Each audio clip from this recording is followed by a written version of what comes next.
皆さん、こんにちは。ワコムのマーケティング担当しているリタと申します。My name is Rita. I'm in charge of marketing from Wacom. Thank you 訪問者たち for に joining 本 us. 日は、私は今 Today, 2020年コネティッドインク I'm の here 中 at に、 the 会場の Kinetic 中にいます。 Inc. まだ 2020会場の、venue. 10分前です。 It's 10 minutes before the opening of this venue. 先にみんなに見 But せたい、 before the 紹介したいも opening, のをこれから3部ツアーで I would like to show you が something. 始まりたいと思 So い the ます。 session 1 of the tour will start now. This is the experience zone. From here, I would like to touch upon the brief history of Wacom, as well as the technology supporting Wacom community. So let's move around together and look at this situation right here. And so if there are anyone who is very close to this venue, please come over. So now I'd like to talk about the Wacom's technology, how it has been developed, and what is possible to write using Wacom's device solutions. And Mr. Sugiyama, our engineer, is going to explain. Mr. Sugiyama, during the long history of Wacom, is still involved in the development of long-cherished product of Wacom. So the question of why it is possible to write using Wacom solution, he is going to answer to that. I'm Sugiyama, and why is it possible to write using this solution? So LCD pen tablet. First, I'd like to talk about the structure. I'd like to briefly talk about the structure. Before that, this is something looking very nice. This is looking very old. So this is a very first device. Yes, I'm not familiar with this because this is old, but EMR is what's being used. So it's the same. It's fundamentally unchanged. So the same mechanism is used, but the generation has been renewed, of course. So can you explain? So this is a structure of LCD tablet. So this is how it looks like when it comes to structure. So on top, there is a hardened glass and the LCD module and sensor, and also the board. So we have an actual product right here. So this is what is familiar to all of you. So this is the top layer, the front panel, what it says.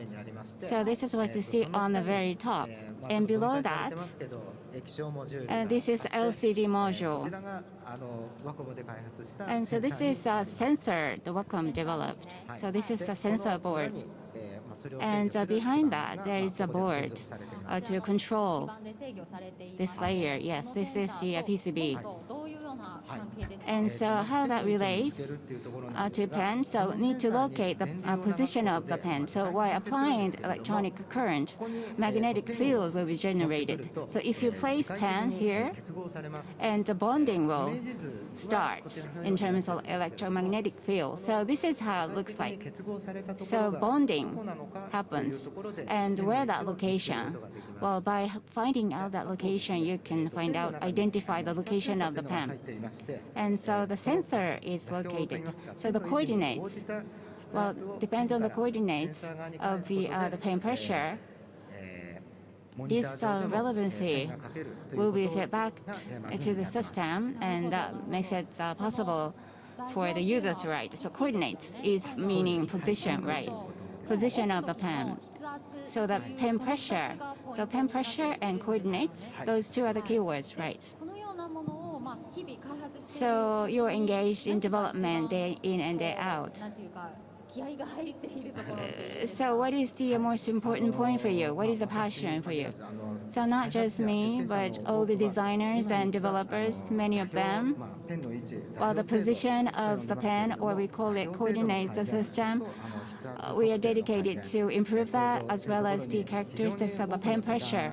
We spend a lot of time to improve those 2 points. We do a lot of evaluation and research work. So I showed you the very first device Wacom made.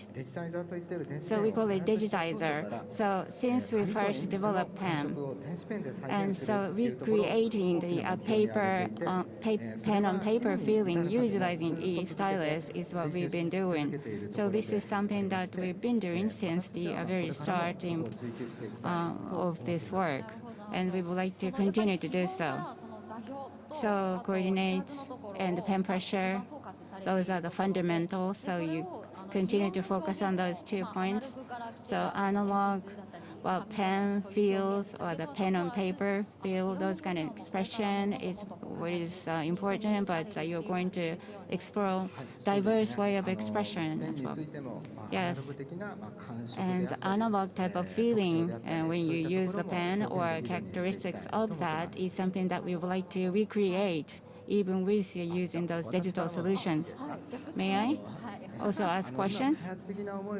Yes, I talked about what's behind the development, the passion behind development, but when it comes to marketing, are there any key messages to users or experience you would like to encourage users to go through?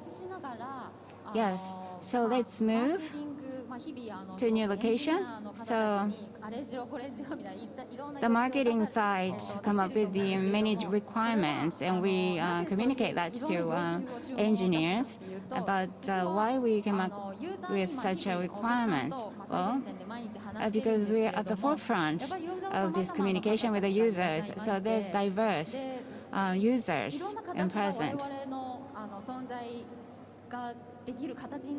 And so how we can establish ourselves may differ.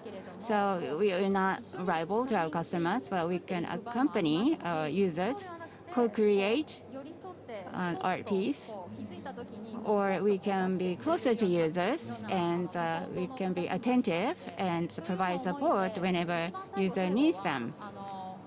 And so lastly, we want our users to feel anything is possible if they use Wacom solutions. So we want to offer such experience to our users. So I can really feel your passion. But specifically, what are your offerings? Can you give us some examples of what you can offer to the customers? Yes, today at the venue of Connected Inc., we are presenting 2 web apps. The first one is this one. As you can see here, this is the ink designer. So whatever you're writing, you have the feelings that you would like to express. And it's like asking questions. What is your emotion like right now? What do you think of love? Because I guess people have different definitions of love, but Wacom can present an expression of love in ink this way. But it's different from person to person, so by setting different parameters, the users can set up their own expression of a particular emotion. So this is just one example. From a design point of view, I said that we wanted to expand what can be expressed with the digital pen, just as people are using the analog pen. But I thought that it was also a very interesting expression, which is very unique to digital. What is another offering that you can share us today? So this is coming from a very different angle. I think every day people take a lot of memos.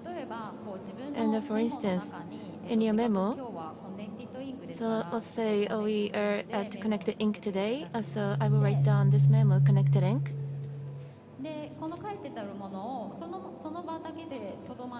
And this memo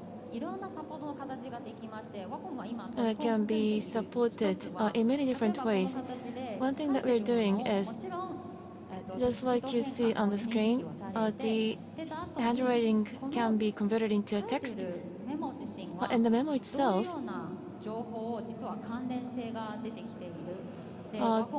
can be defined with different relevance. So for example, Wacom is the host of this event, so let me write down Wacom. And whatever is written, より深い the contents 層の情報を can be shown in many different layers. ソリューションをお客さん And に from 展開 here, できるかっていうところが we can show different solutions to the こちらで customers. 紹介していると思います。 So this is just one example of what we can offer with this. From a design and development perspective, I talked about the accuracy of the pen coordinates and the pen pressure, the quality level and the level of reproduction. If we can enhance that, I think we can expand the application of our technology. And I hope to continue to work closely with you, with the marketing team, so that we can aim for bigger goals. Yes. So with Sugiyama-san's team and your engineers, I think are getting a lot of accurate data, and that's why we are able to come up with different applications to expand this into different opportunities. So today, I showed you two apps. The event is going to start soon until 8 o'clock tonight. So if you are in the neighborhood, please feel free to come about and experience a lot of these solutions here. We will be waiting for your visit. Thank you.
皆さんこんにちは。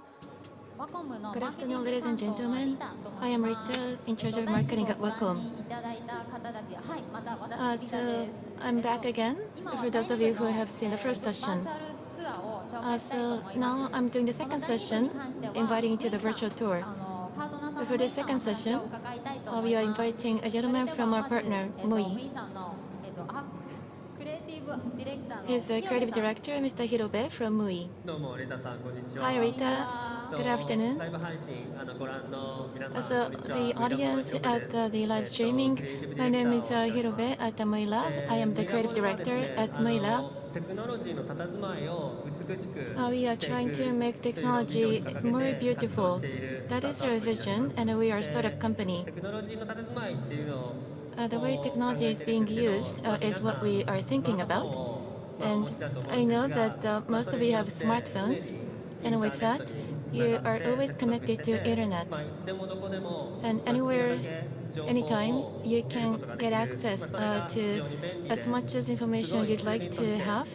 And it's very convenient, and smartphones are a very convenient tool for you.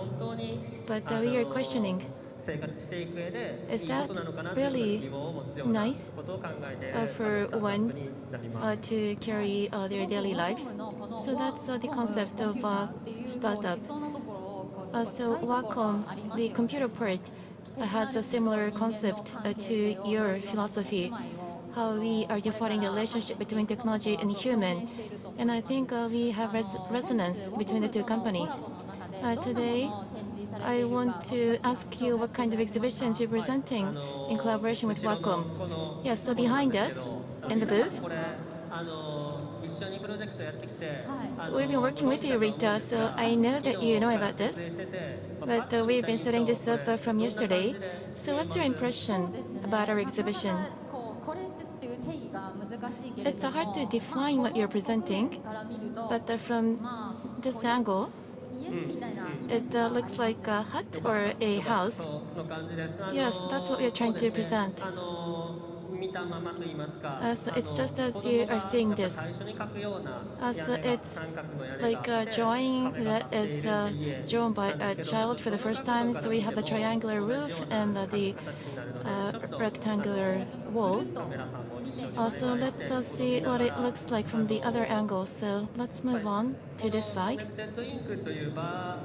This venue Connected Ink is where we set up this hut.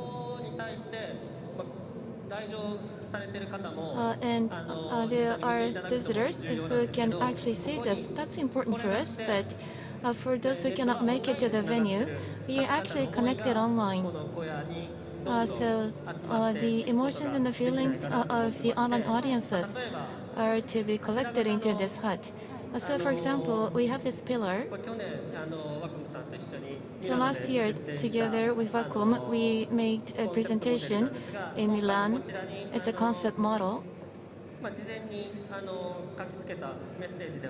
And there are messages that are written beforehand. And by touching this surface, the message can resurface. And right now, you can see the message on the surface, but as a concept, the information from all devices around the world will be connected.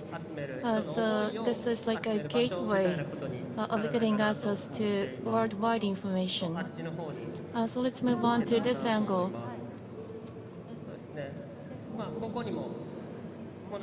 So here, this one I will show you later. Is this like a message board here? What is this? So let me show you a demo. So here we have a table and our devices. So we have the hut behind us. And this is like the home who are accessing us remotely. So this is like an access point from anywhere in the world. And here, I'm writing out this message. Connected ink. And then I will touch send, まず向こうに click send, and over there you can see like a window frame, あの中に直接 and 書かれた inside that frame you can see the message that I just wrote and sent. What we wanted to achieve with this is that this year I started working remotely from home and creating something as a team. I think it's being questioned under the current environment. So instead of thinking on your own, collaboration with different people, I think enables you to understand about other people's ideas by sensing them. So I was wondering if we could achieve that virtually. So that the handwriting on this display shows you that that particular individual is being very active. And that's what we wanted to bring out. So I think the key point is expressing that at the appropriate right timing. Is it going to be appearing randomly or immediately after you sent it? So this is inside and outside, so we are changing the format of the information. Inside, you get the direct contact with information. So let me write that message again here. So Mr. Hirobe is writing the message. Again, maybe Wacom.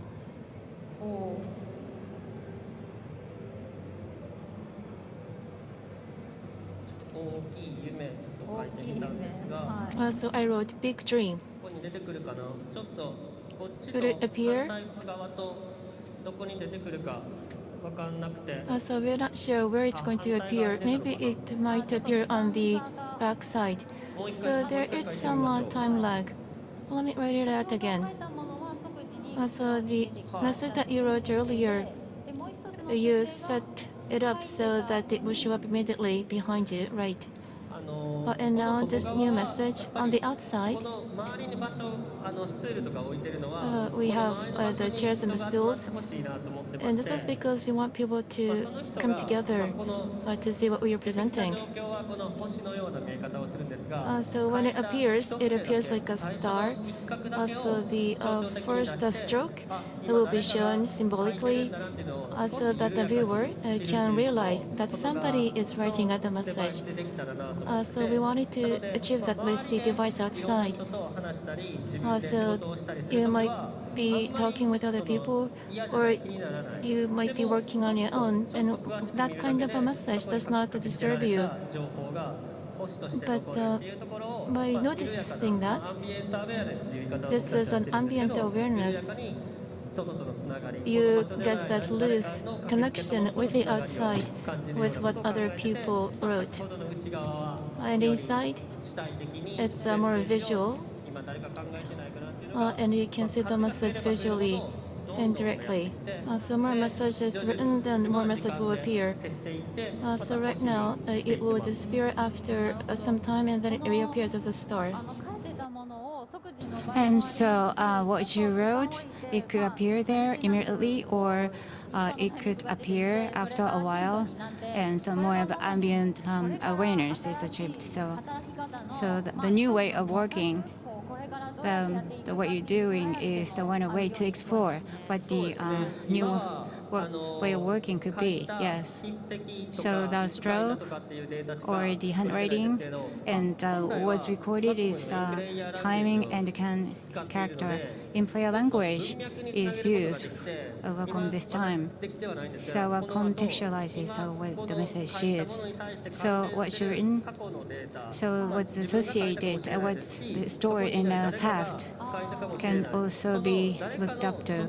Someone else who's not here could be written, for instance, in the form of memo and so on.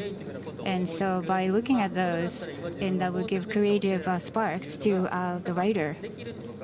So I think that will be possible. So just being here means something. And also information will come outside of this place. So there's a feelings here, and even the short scribbling or the memo usually being forgotten over time, but it will be associated with the message could have been written here. I think that is something that we could achieve in the near future. So we are very much looking forward to it. Next year, I'm sure that there will be more advanced creativity to be shown. So that is the exhibition of MUI and a collaboration between MUI and Wacom. So this exhibition booth will feature that. Thank you very much, and please continue to enjoy this session. Thank you.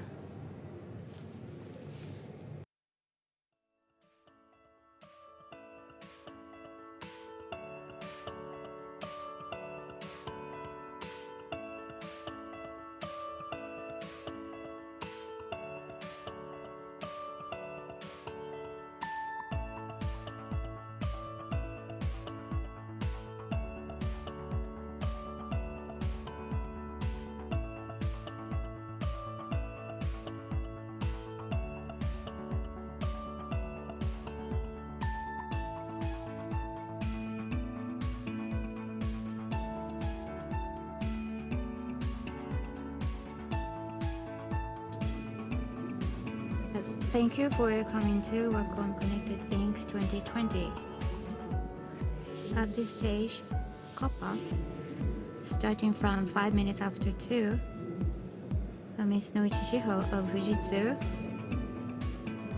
and Mr. Masahiro Sato of Digital Hollywood University Graduate School, and Mr. Inada Daisuke from Atama Plus will be our guest speakers for the next session. And the moderator will be Mr. Hideki Fujimaki of Wacom. And Education DX, Analog Paper to Digital Ink Transformation, EdTech, panel discussion will start from 5 minutes after 2.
Good afternoon, ladies and 本 gentlemen. 日モデレーターを務めさせていた I だき will ま be す serving as the moderator. My name is Fujimaki from それ Wacom. では教育デジタルトランスフォ Now, ーメー without ショ further ン ado, からデジタルへの let's talk カネ about クティビティを進めたいと思います education digital transformation from analog paper to digital ink transformation.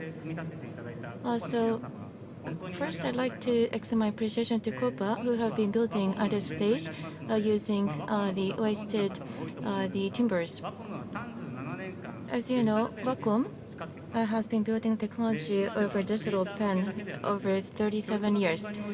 Today, our technology is being used not just in the educational field, but in other areas as well. In the educational field, we want to talk about how educational DX is moving forward. And we also would like to talk about how learning with paper is now being changed with the new application. Mr. Sato, please. Good afternoon, ladies and gentlemen. Thank you for inviting me today. I am teaching EdTech at the Graduate School of Digital Hollywood University. My name is Sato. So a lot of times I am introduced as a scholar, but my occupation is innovating education. In Japan, for a century, education has not changed, but what I want to achieve is to transform education through technology, and I want to say that as my occupation. I was looking forward to this discussion today. Thank you for inviting me. Next, Ms. Noichi from Fujitsu. Good afternoon. My name is Noichi from Fujitsu. So Fujitsu has been engaged in education for 40 years, and I have been engaged in the educational field for 17 years or so. I will be talking about the Giga School. I know that there is a big transformational change in education, and we are a manufacturer. We believe that this year, finally, a school student will be able to have a device. And we want to talk about the platform surrounding school. So from the public educational perspective, I would like to make my comments. So Mr. Inada from Atama Plus, please. My name is Inada from Atama Plus. When I say Atama Plus, some people think that I am working at a big company. Atama Plus is a very young company.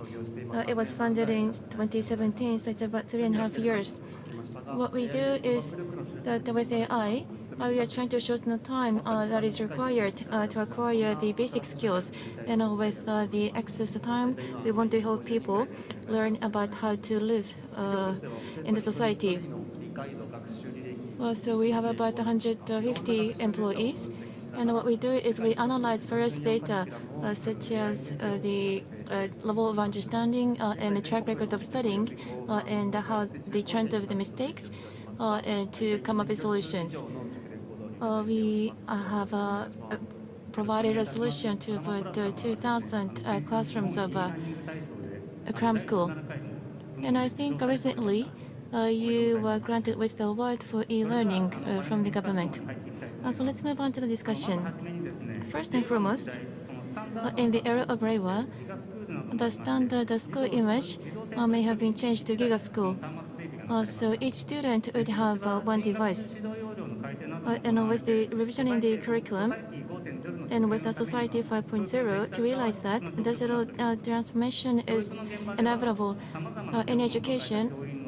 There are teachers who are mounted with many tasks. So in order to improve the productivity, we must offer education so that we can create leaders. And with COVID-19 this year, the public education has been required to go through a major transformation.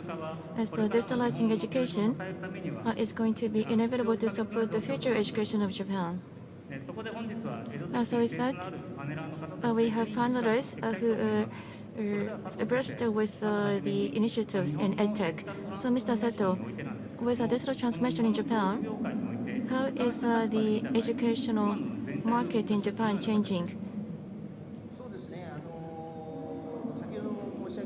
As I said earlier, in Japan, the education has not changed for about a century. So I'm sure you may have children, and when you go to school, you can see firsthand, especially in the public schools, that the environment has not changed from when you were going to school. So you have the blackboard, one teacher, and 40 students in a classroom studying with paper and pencil. And so this is one pattern. And as you can see, if you look outside of Japan, we are observing many changes. The format of education is changing, and this is because what is expected in the future, the society is expected to change. So the buzzword is Society 5.0, and with such transformation, so you might have the first class in the morning to the sixth class in the afternoon, having a unilateral lecture from the teacher to quickly solve the mathematical formula is not something that is required. In Japan, we are facing a lot of social challenges like aging society. So with society without clear answers, we have to explore how we can live in that society. You have to go through a lot of trial and errors to come up with hypothesis so that it could be questioned to the society. So the agile thinking-based process is something that must be nurtured with the young generation. So going through the right trial and error will be enabled with technology. Also, there are a lot of instances to learn using technology. Furthermore, our work style is changing with adoption of IT. So the society is changing, and with that, schools also must change. And as Fujimaki-san mentioned, Giga School, which is one device per student and high-speed internet, and also a cloud environment for facilitating data transmission, is something that is advocated by the Japanese government, and this is quite unprecedented. Maybe the other country that's doing that might be Rwanda. And from end of last year, the government has started on this initiative.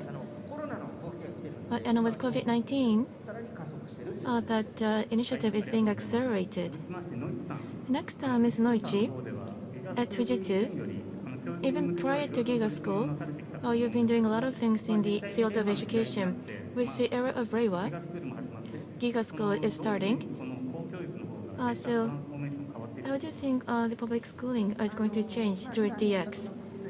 So this year is considered to be the year of change. And initially, it started as the classrooms to learn about how to use the personal computers. But now it's really advanced, so there's one device per student, and the student would have his or her own device in his or her backpack. So that's a new era.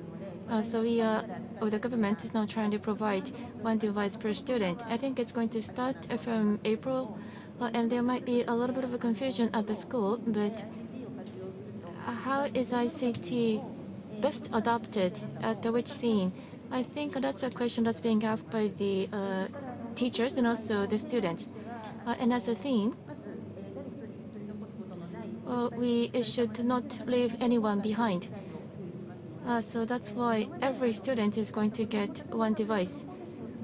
So the students may be able to express his or her emotions through a tablet, and the children's discussion may take place in a different way. Recently, looking at the classrooms, teacher's role is now being like a facilitator to make the connection. ICT can be useful. So that's the first step of DX, in my view. Thank you very much, Ms. Noichi. And Mr. Inada, at the Tama Plus, in the Crown School, you are providing adaptive schooling. In the private sector, how is educational DX taking place? In the last 12 months or so, education has really changed in the private market as well. As Mr. Sato mentioned earlier, it did not change over in a century. So there's the blackboard and there's a lecture-style classroom, which is now changing dramatically. I have a picture that I want to show you up on the screen. This is the classroom of the craft school that's adopted at Tama Plus. This is totally different from the classrooms that you have attended. In the classroom, there are no blackboard or the whiteboard, and the students are learning with the AI teacher inside the tablet. So these students are in different grades. They are learning about the different subjects, but with the AI teacher, they collect the fit curriculum data for each student. So the learning process is being customized. And in this classroom, there is a teacher on the left-hand side. This lady who is standing is a teacher. And as Ms. Noichi said, the teacher's role is changing dramatically as well. So the teacher's being like a facilitator. So she has a tablet in her hand, and this is the app of Atama Plus, and she can visualize the learning process of the students. She can see who is learning which subject, and if he or she is concentrating or sleeping. And by looking at the data, instead of just teaching information or knowledge, they are coaching the students to go along with them so that the students can achieve their goals and the target. So that's how the role of the teachers are changing. In the private sector education, from March, the spring session started. So the new fiscal year will start, and then the Japanese education, I think, is going to go through another level of transformation. Thank you. With digital transformation, the teacher's position, I think, is going to change. And with education digitalized, today, Wacom is hosting this event. So I'd like to ask this question. So handwriting and the conventional paper and pencils, I think the education is changing to the X. But how do you think that handwriting is going to change? Ms. Noichi, as a Fujitsu, I think there are a lot of special features that's provided by Fujitsu in Giga School, and you have the apps for the pens. Can you share with us some of the initiatives at Fujitsu? Yes, handwriting basically will not disappear completely. And since 5 years ago, we have been providing the tablets dedicated for schooling. Paper and pencil is something that we wanted to reproduce accurately, and together with Wacom, we are working on this. So handwriting, for example, the kids in the first or the second grade cannot use the keyboard, so they will handwrite their notes. And even in the students in the high school, for math calculation, they will want to write. So it's a little hard to see, but we've been pursuing to be able to write on the screen. So we are recreating the paper-based textbooks so that the data can be recorded. So it's not just the keyboards. Handwriting is also still being used so that the students can brainstorm and summarize their ideas. So that's how DX is proceeding, even with handwriting. So that's what we are doing from the hardware perspective. So next, I'd like to ask Inada-san. So in a business world, Atama Plus AI solution, I'm sure that the usage is going to increase. So while the AI is increasing its presence, what do you think about the handwriting? Well, the handwriting, the aspect is very important. So AI teacher of Atama Plus is inside of the tablet. So students are studying together with the tablet, using tablet. So some wonder whether the learning finished within a tablet format, but I don't think so.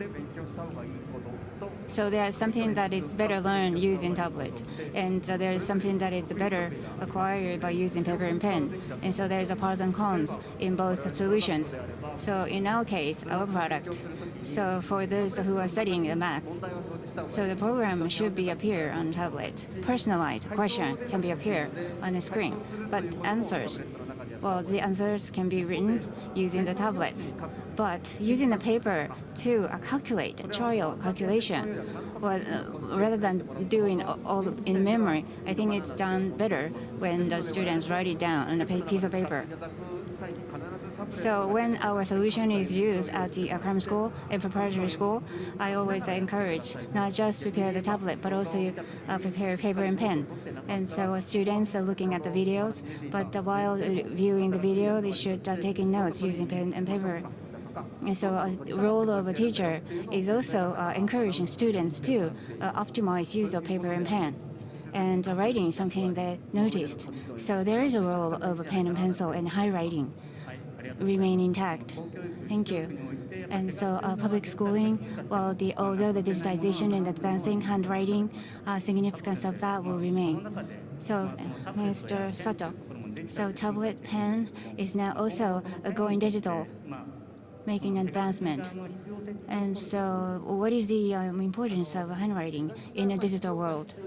So whether handwriting is necessary or not, and why technology needs to be introduced to learning school? Well, I mentioned that is needed for the learning as a learning platform. And so the learning has to contribute to improving academic performance of each individual student. And so sometimes handwriting will be better to improve the performance, and some others are not. And so a level of development depends on the grade of the student is.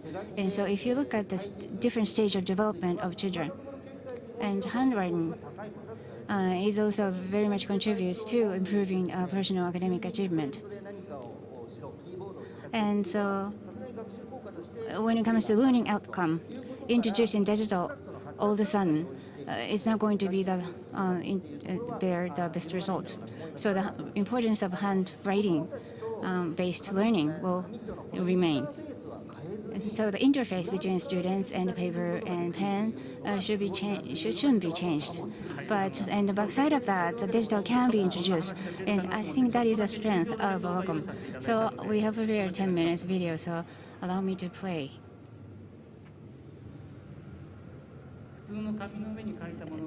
So this person is writing using pen and pencil and then appear digitally on a screen, real time. So this is a pen, ballpoint pen and paper, and this person is writing naturally. So interface between the paper and students is the same, but what's written is transferred to screen, smartphone, real time.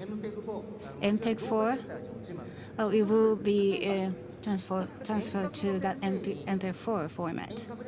So remote, well, if this video is sent to teacher, and teacher can acknowledge when pen is halted or part of the stroke is erased or all the stroke happened during the handwriting will be recorded or captured.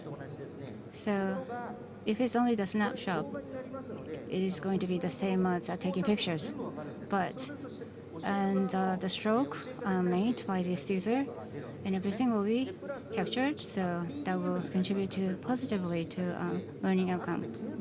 And so it can be searchable because it can be converted to the PDF and can look it up later.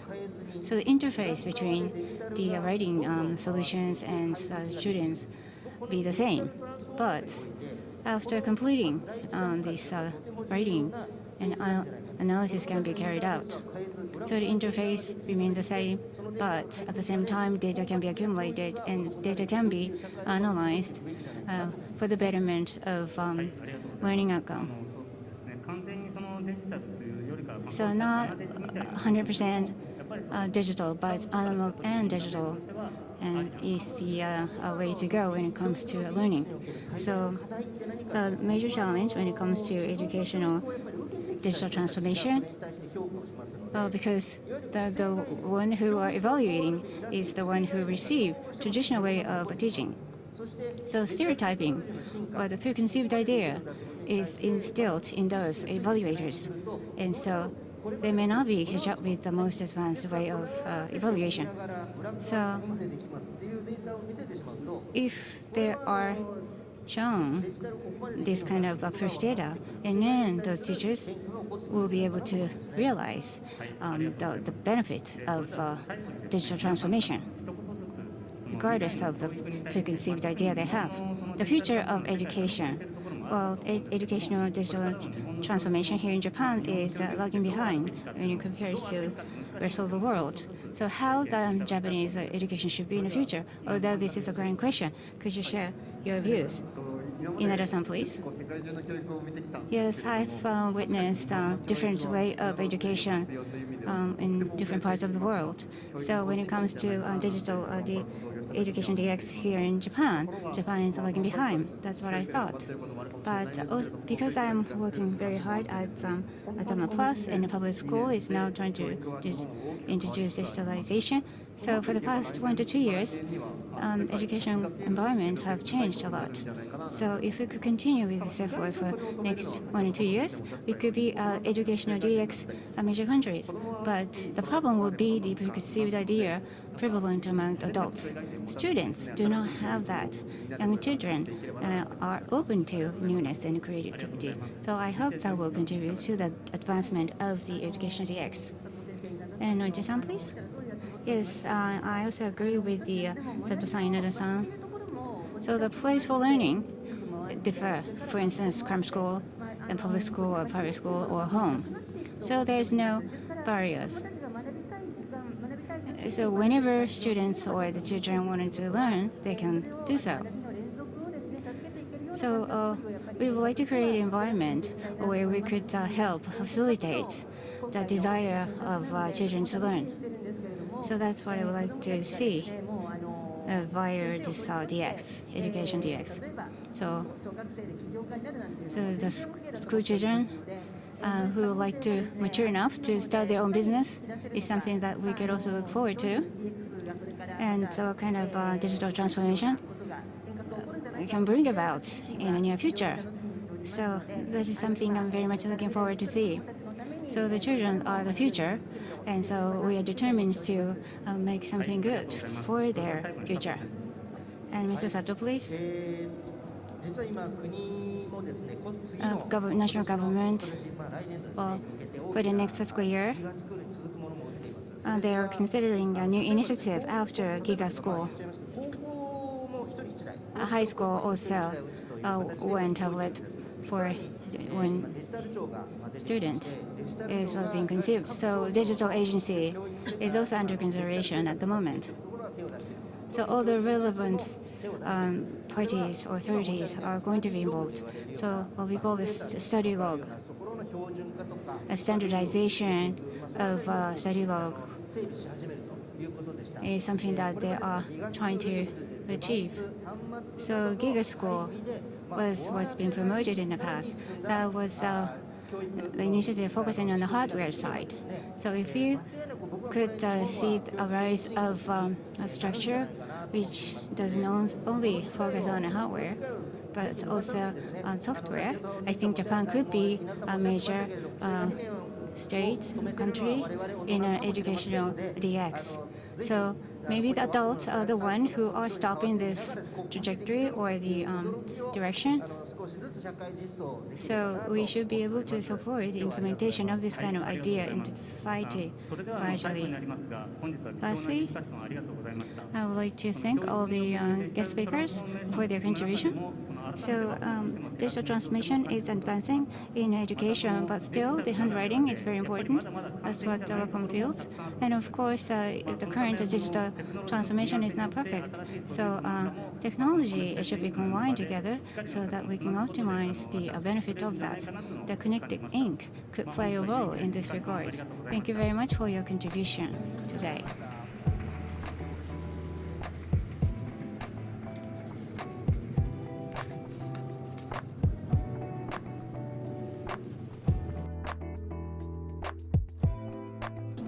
Thank you.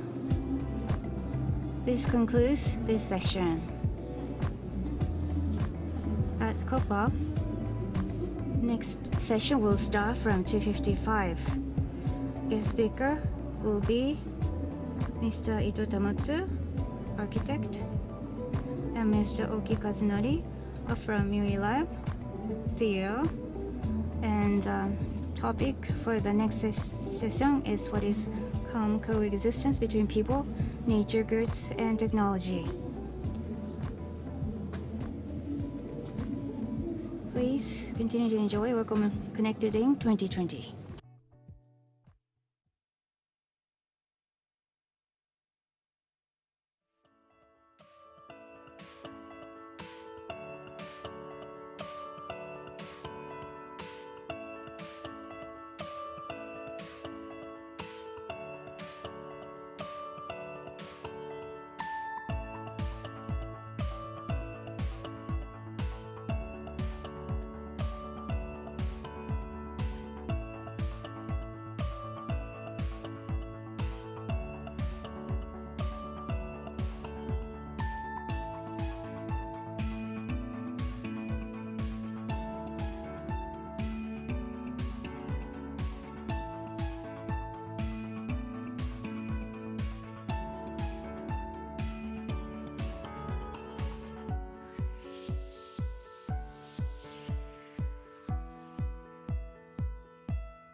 Hello, this is time for the experience zone. Here, at this time around, I would like to report SG100, which are on display at this venue. This is the SG100. Every year, SG100 is now being exhibited at the Akihabara. There are many the art piece of artists are now being displayed at Connected Ink venue. So all these beautiful artworks being covered on this wall.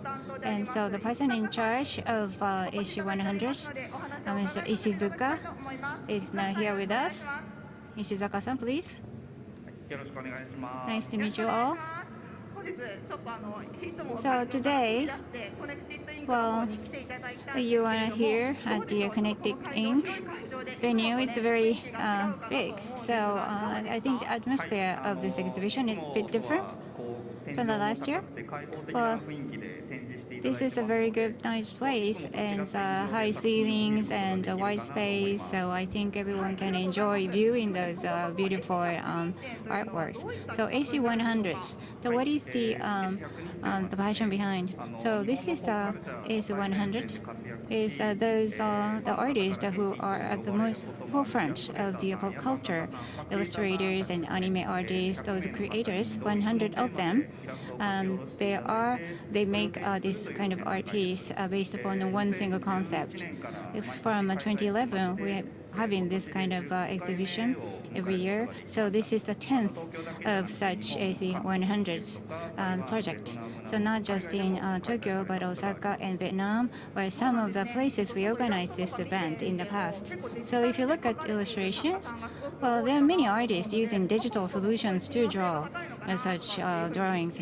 And so I think there is a good affinity with the Wacom and those artists.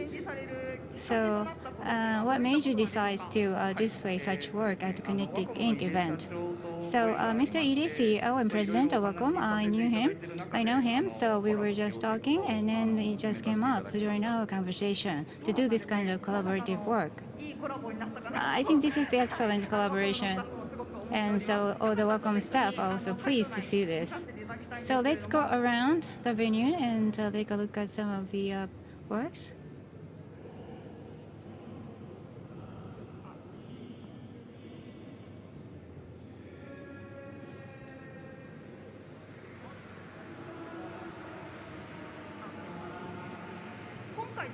So this time around, Connected Ink events and AG100, Fujichoko is the artist and involved in this collaboration. So this is the art piece called Cousin and made by Fujichoko artist. So what was your first impression? So those participating artist by the name of Fujichoko, and so he made this work just for this Connected Ink event. So capturing this atmosphere of this venue, and so a glass-covered roof and the walls is now being captured, and red and blue are the preferred color of Fujichoko artist. And so you can feel the characteristics of Fujichoko's art piece, and also something new is also embedded in here. And so we received a video capturing how Fujichoko, the artist, made this work in a video format. So how this work came to be from the scratch is something that we don't have often able to see. So if you could come over, and then you will be able to see that as well. So I just have a casual conversation with you, but welcome, and AC100. Are there any other collaborative idea you have to really realize in the future? So AC100 exhibition, we will continue to organize going forward, and Wacom and us, well, there is an audience like artists and viewers and fans, and we share a common sense of purpose. So I hope we'll be able to collaborate as much as possible in the future. So what you have seen through this video is just a part of the works. 102 pieces are on display at Akihabara, and also here at Connected Link venue, you'll be able to see all of them. So the 10th issue 100 was organized somewhere this year at Akihabara, and the same piece, 102 pieces, are here at Connected Link. So for those who are viewing this, you probably still at home, but if you have a time, please come to this venue. You'll be able to see 102 pieces of issue 100 works. So please come to the venue. So that's all from us. Thank you. Thank you.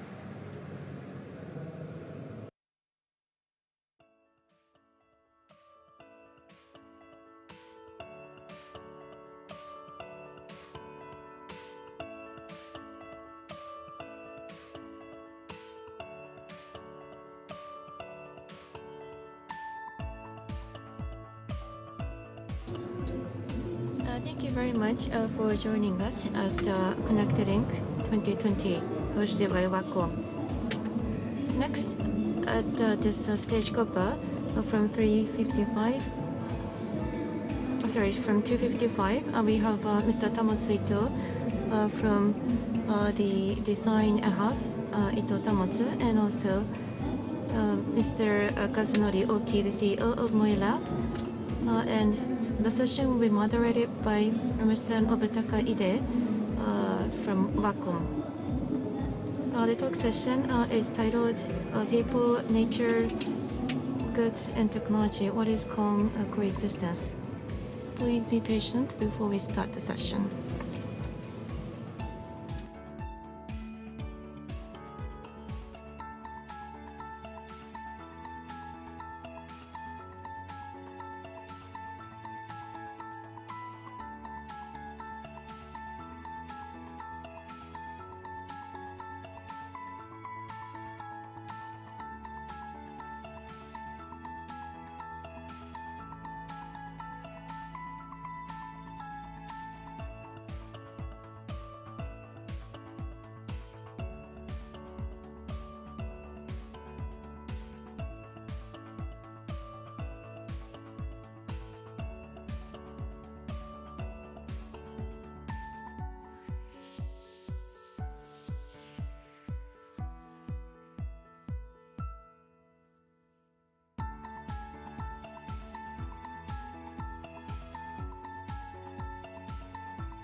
Hello.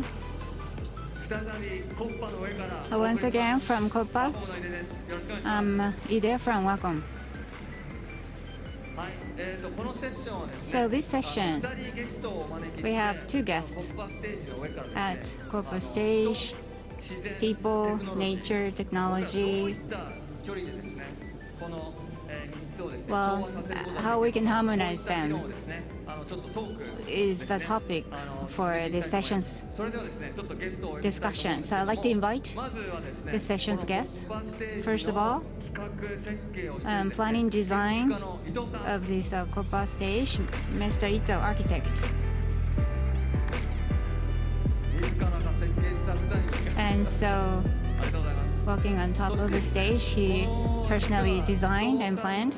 So Mr. Ito and myself. ワコムのですね、つながりを And so the relationship between him and Wacom. 京都のですね、 Well, this person is the one who bridged two of us. From the MUI lab of Kyoto, Mr. Oki is the second guest. Thank you. コッパに腰掛けて始め So let's sit on a KOPPA stage and let's start our discussion. ね、いよいよ始まりましたけど、 So 大体この3人は finally begun. So three of us. We don't have any plan, no script, で no 大体 rule. いつもこう話をするんですけども That's how we approach discussion like this. せっかくちょっとこのコネクテッドインク創造的な So カオスの中で connected ink, creative chaos is the theme, and you designed this KOPPA stage. So from Ito-san, well, I'd like to hear what's behind the concept of KOPPA. Could you briefly talk about it? And Oki-san, you can interrupt anytime. Is it? So I'm Ito Tamotsu. I'm an architect. Thank you for this opportunity to talk today. And so thank you for giving me this opportunity to do this kind of unique design. I really enjoyed designing and planning this stage. KOPPA, this stage. Well, this stage is called the stage KOPPA. Originally, well, the project team of KOPPA was started, myself and a team of carpenters last fall. The carpenters' colleagues are there. And also Ms. Moe, who just gave birth to her child, and she's taking maternity leave now. Also a member of this team. We were focusing on creating furniture first, but from the construction side, well, every day there's the scrap of woods of construction material being generated, and they pay for the processing of such waste. But we thought about using those scrap wood or construction materials to make furniture out of it. And so I came up with the idea and design, and a team of carpenters make it real. And there was occasion for us to display that in Osaka last year. And so Mr. Ide saw that, and that's why we came to this. So I asked at the exhibition that I wanted to buy, and how much is it? Well, that was a question. It was a quite blunt question. Well, it wasn't the case, but... And furniture, which was on display, we call it traveling KOPPA. We made that second piece. So this stage we are on at the moment is extended version of that. So this is the third project that KOPPA team engaged in producing. Thank you. So this concept image came to being through such journey. It's quite impressive. But first encounter was at the Oki-san's office. It was August last year. And there was an opening party, reception party at our office because Mr. Ito was a designer for architect for our office, and then he introduced me to Mr. Ide. So encounter leads to another encounter, and so now three of us are sitting on this stage KOPPA. So there are so many questions that I have. Ito-san and us were talking about which concept we should be focusing on. while the scrap wood is the component of KOPPA. And Oki-san is also involved in this gathering of the scrap wood. Could you two talk about that a little bit? Yes. So compared to the past KOPPA, this KOPPA stage require a larger number of wood. And so my friend, a curator at the Kyoto Museum, there was the special exhibition. And so when the time was up for that exhibition, then they were ready to discard them. And I thought I could use that for creating this stage KOPPA. So I was in negotiation with this person. And during the process of that, there's a salon in Kyoto. Well, there's the project of making the third place. It's kind of an exhibition, Ebisugawa Salon. And after special exhibition, so there was the Ebisugawa Salon, and after that, Connected Ink. So Oki-san was also involved, and I was also involved. So there's a lot more of a linkage. So Ebisugawa Salone is the previous stop, and then now here, Ebisugawa Salone was also the stop during the long journey. So Ito-san, Ide-san, well, I always try to engage them, involve them, and try to pursue the solution. And that is a story, and that is a connection that is important to come to play. So Ebisugawa Salone, that was a 2 months limited exhibition organized in Kyoto. I was involved in that. It's not that I was in charge of protecting certain things, but rather I will offer some kind of challenges to all of you, and then you will answer to the challenges, and that leads to awareness. So after going through Ebisugawa Salone, we are here at this stage. So originally started from optimize of using scrapped wood and a combination and being creative and allocating people.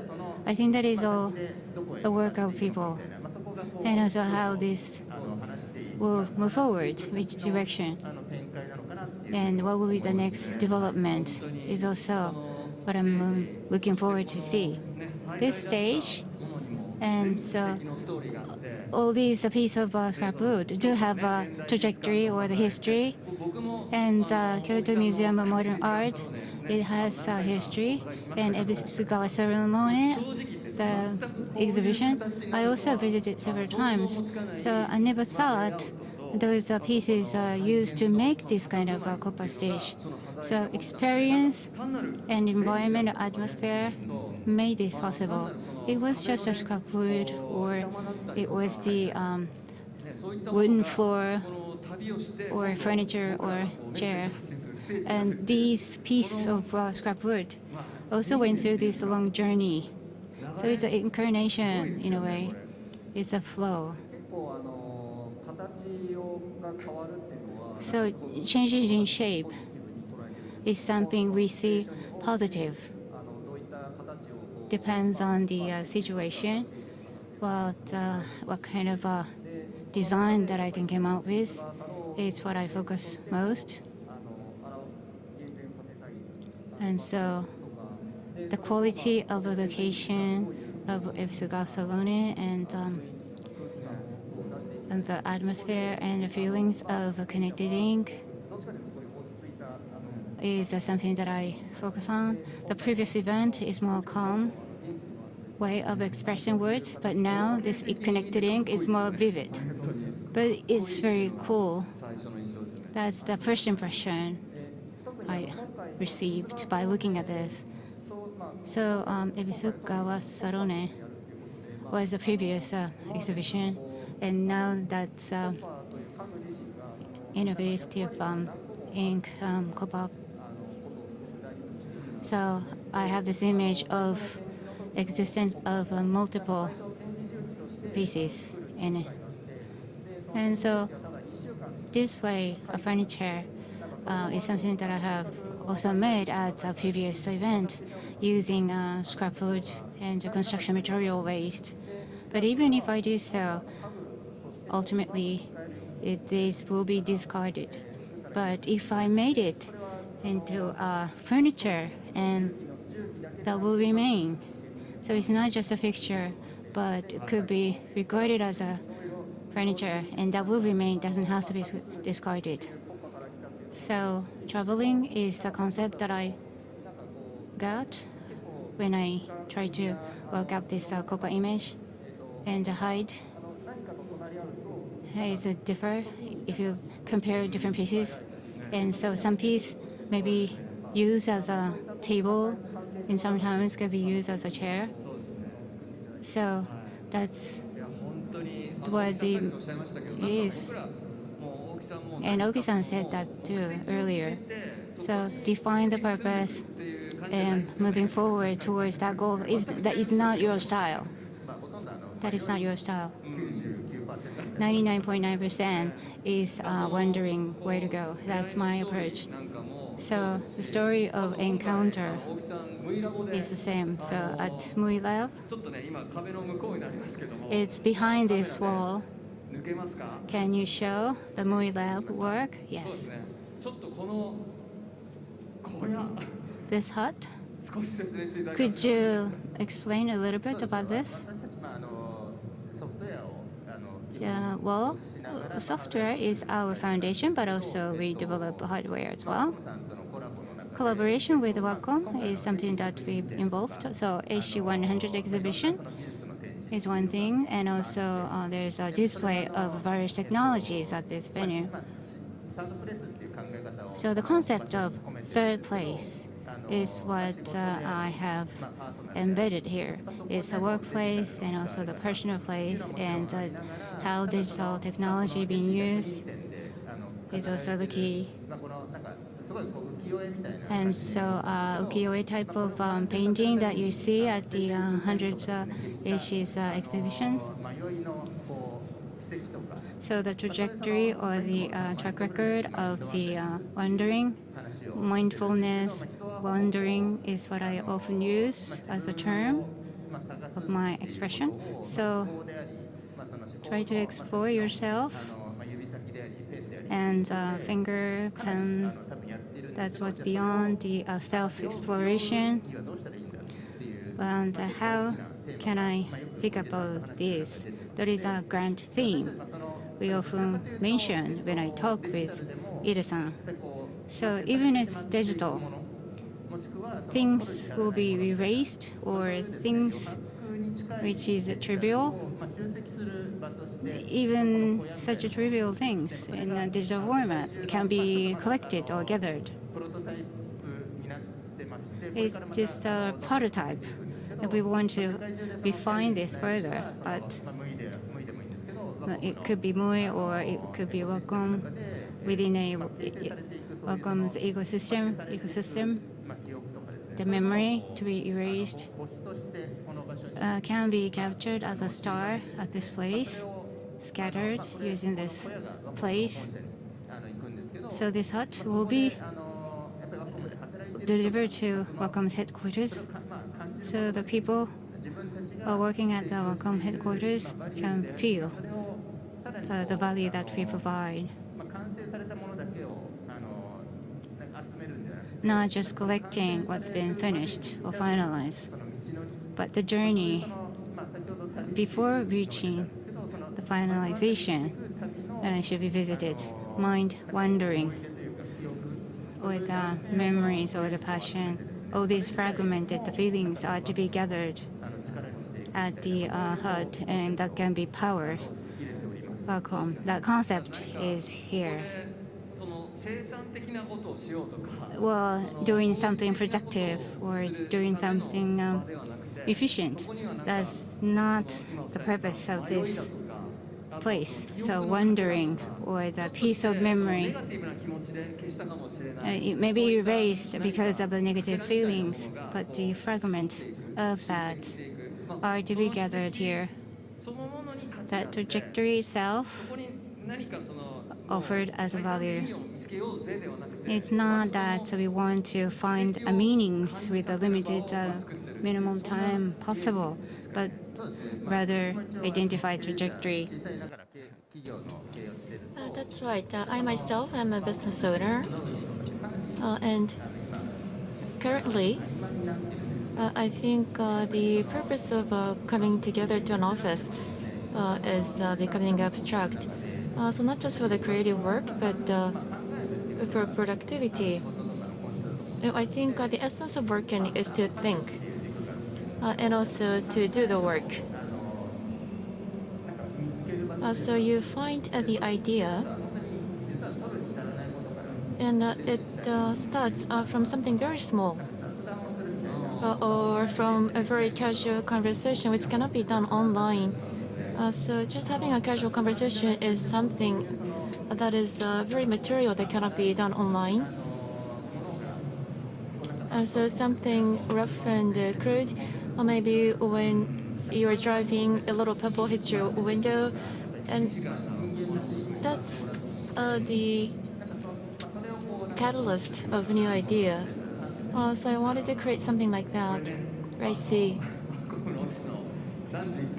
So on the 31st floor of Wacom's office, I want to build this so that the piece of KOPPA will be collected there. So what do you have in your hand, Mr. Ito? So this is the future for KOPPA. Can you share that with us? As KOPPA, this is what we are doing this time. The essence of what we are trying to achieve is that for Connected Ink, I had an opportunity to offer the key visual, and I pondered about what we wanted to achieve. Well, you put a lot of effort in writing this out. For example, here is the office for MUI Lab, and right over here, Hirobe-san, Oki-san, Ide-san are standing over here. So the meeting of people, and this shows where we got the materials from and the scraps from and where it goes in the future. So originally, it was just signs and diagrams with arrows, but I thought that alone could not capture the concept. So this is the Kyoto Art Museum where we got the scrap materials from. So we started from here, and then this is a Bisugawa Salone venue that we were talking about. And there's another Oki-san here. So this is the route of the scrap traveling, and this is connecting here, KOPPA stage. So we get this flow, and at the same time, from MUI Lab, you meet Ide-san, and then you see the exhibition. And in Las Vegas, we brought our exhibition. The fixture of what we designed for Wacom traveled to Las Vegas. So this was from CES in Las Vegas. So here we have Rita and Ide-san with a suitcase. And then from here, we go to this venue. So you can see how the scrap lumber was traveling to reach this destination. And then on top of that, there are many people involved, and also there are different venues that were involved. So I wanted to express that. So this is like an image from my imagination, a town that puts all the essence of what we have been doing. And this is the rough timeline. On this side is the past, and then going to the right-hand side, this is the future. And here is the 31st floor of your office. So that hut is also positioned here, and beside that, I think these are going to be installed here. That's my wish. So with the fixtures that I explained earlier, is that you wanted to buy that? And these are considered as like relatively large furniture that will be traveling across the nation. So this is the headquarters of Kazo. This is a Kazo city of Saitama where we have our headquarters. So we're hoping that this structure will be rebuilt at your office in Kazo. So this is traveling through space and time. And in that endeavor, you're creating experiences and also goods created by different tools. And as Oki-san was saying, there are lines that indicates the mind-wandering process. And so this is almost like a third place. And all those are built up in this dimension of space and time, and also the lines of mind-wandering crossing over each other. So Mr. Oki,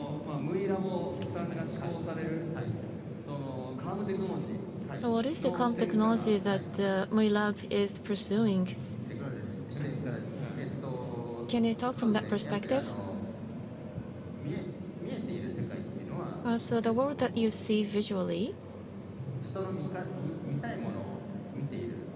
is simply people seeing what they want to see. But beyond that world is something that you are seeing inside yourself. So the stage that you see in front of you, and also the speakers like ourselves, and then we have the audience. What the audience views, I guess that would be some of the takeaways from the contents and discussion that's taking place. And also, you may have recently seen this as a furniture is made from scrap wood. But then, after listening to the story, you see the future of these fixtures. And then you reflect yourself to that concept. And I believe that vis-a-vis digital, we have the COM technology, because information technology is becoming more sophisticated, and people believe that anything can be done with technology. But it's not something that's given to you. You have to know what you want to get from the technology, and you have to know what you want to express using the technology. So maybe that's drawing. You can use Wacom's pen. And then you can also use a MUI's device at home. So technology is not the answer, it's simply a tool. So how do you capture that? From our perspective, the creator and also Mr. Ide, we want to know how the world you see in front of you is connected with such technology, and you have to accept that. So that concept might be how you think about the aesthetics and how you build your experiences. So it all comes down to the human nature. But it's not as if we are trying to do something for human nature. So we want the technology to give some blank, empty space to people, and that's what we're trying to pursue. So how human faces technology, and also a comfortable distance or the blank space, if you will, is I think what you are talking about. So as a company making the digital pen, we must not say that this pen is of a great quality. It cannot be technology driven. we call technology tools. 待っているというか Also, そこに分をわきまえて technology must understand its place, and it must be an enabler. 存在が忘れてもらい And たい when somebody uses technology, we want that person to totally forget about technology. 人間を支えてるみたいな But そんなちょっと距離 in 感を fact, the technology is supporting people. That's the kind of relationship that I'm envisioning. 心地よく感じてる時は誰も That's right. So when people are comfortable about something, so maybe when you're taking a bath, or when the AC temperature is at the perfect temperature, you don't feel anything. But if it's too cold, you will feel that it's cold. And then if it's too hot, you think temperature is too high. So you feel something when you're not comfortable. So I believe technology should be something comfortable to people. いろんなやっぱ要素を But there are a lot of complicated factors with technology. 人間がそれにこう注意を向けないといけない雰囲気がどうしても So it seems like technology requires people to pay attention. So people have to go feverish when a new iPhone comes out, for example. でどう心地よさを求めるのか豊かになるのか But we want to define how technology can be used in a comfortable way so that they can enrich people's lives. So that's the concept behind how we are creating the tools. I totally understand what you're saying.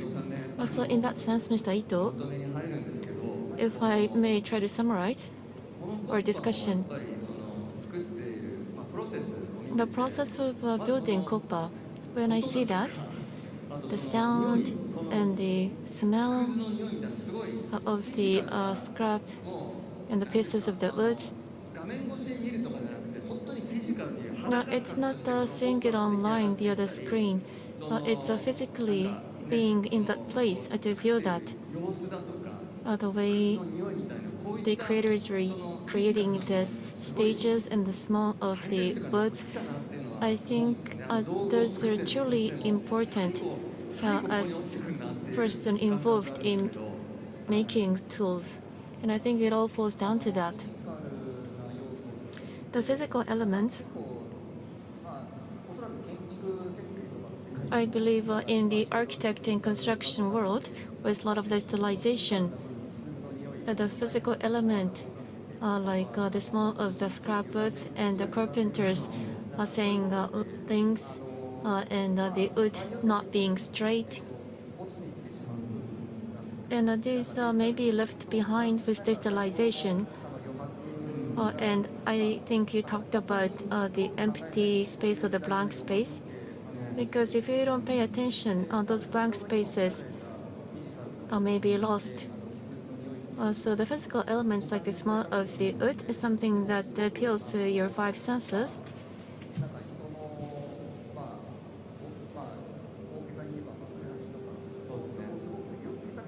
Really enriches people's daily lives. わかります And it's a comfortable noise in that sense.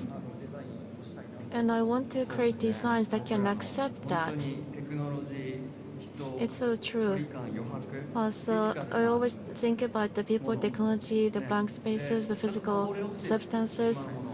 Something that may be lost or erased, can we そういう話だと思うんですけど recreate that and rebuild that? まとめを Is something that we always think about. So it's so difficult to summarize this. But the diagram that you just showed us, ここから徒歩5分のね so just 5 minutes walk from here, グランドタワー in Sumitomo Fudosan Grand Tower, on the 31st floor, we have our office and part of the KOPPA stage, and the third place hut will be rebuilt. グランドタワーって全部で And 40階あるんですよ looking at that diagram, the Grand Tower has over 40 stories. So anyone from Sumitomo Realty ね to get involved and come on board with this project?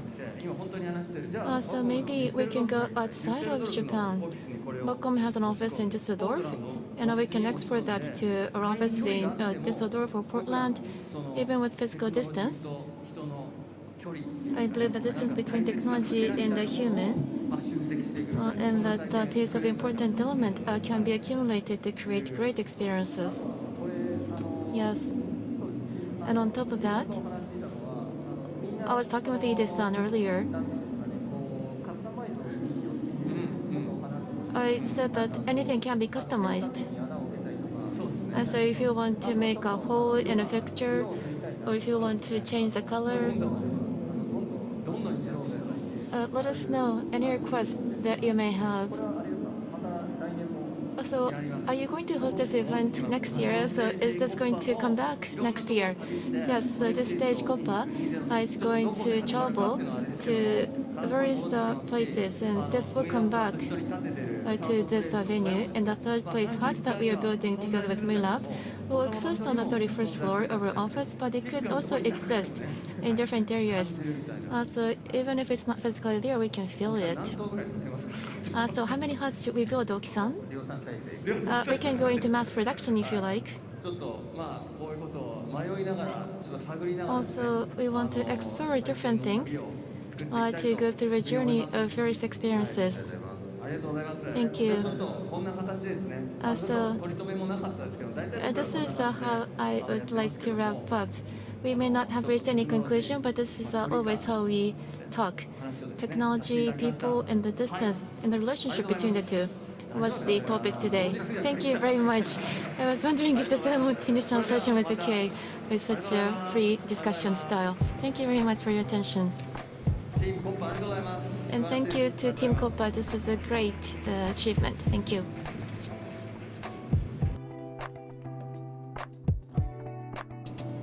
Thank you very much. And this will be the end of this stage.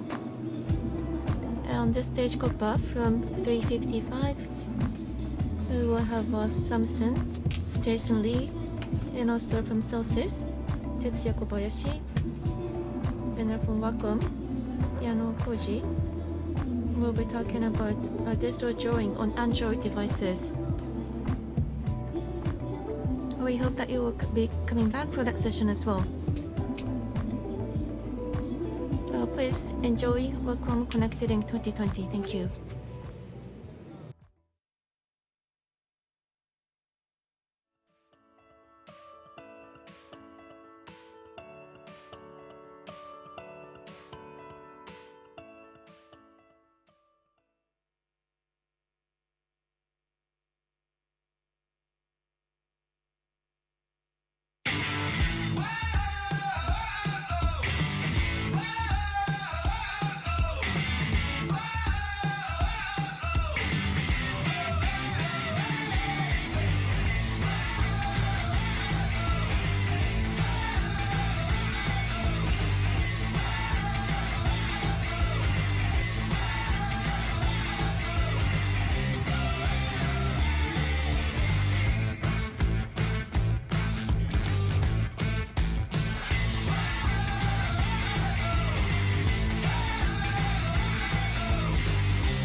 We are Nomadarte, travelers, photographers, and content creators. For 7 years, we have been traveling. We travel the world in our van. She's called La Mexicana. And yes, this is van life. Traveling, I have found inspiration to show the world every new destination I visit. In our life, we need to be practical, travel lightly, and bring only the essentials with us. This is why Wacom is our partner in all of our trips. The freedom of having Wacom Mobile Studio Pro with you everywhere you go and being able to edit video, audio, photography, and even make animation is wonderful. It's like having a powerful computer always in every city.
Good afternoon, ladies and gentlemen.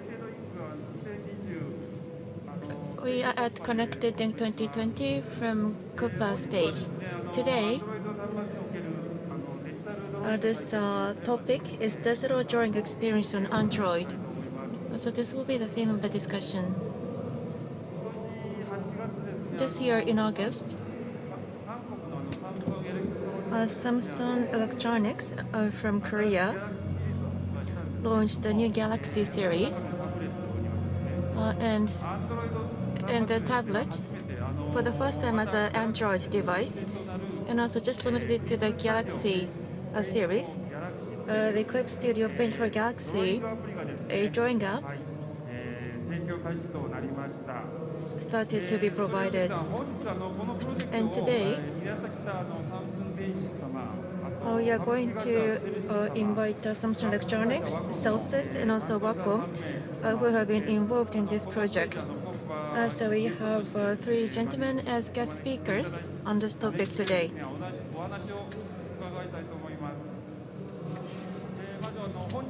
So first, let me introduce the guest speakers today. On your right is the head of sales, Mr. Tetsuya Kobayashi from Celsius. And to my left is Koji Yano from Wacom. Hello, nice to meet you. And we have one more guest speaker, but due to COVID-19, versus guest speakers cannot make it to Japan. So we are going to utilize the power of IT. And let me introduce the next speaker from Samsung Electronics, the new computing planning group, Mr. Jason Lee. Good afternoon, ladies and gentlemen. Nice to meet you all.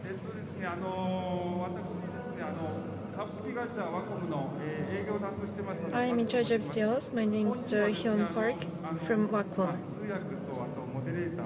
So I will be serving as the moderator as well as the interpreter today.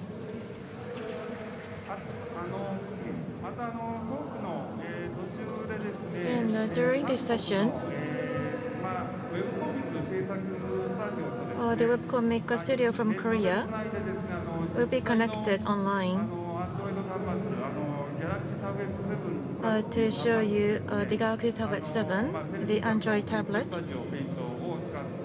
We will be using that device to do a live drawing using Celsius Clip Studio Paint for Galaxy.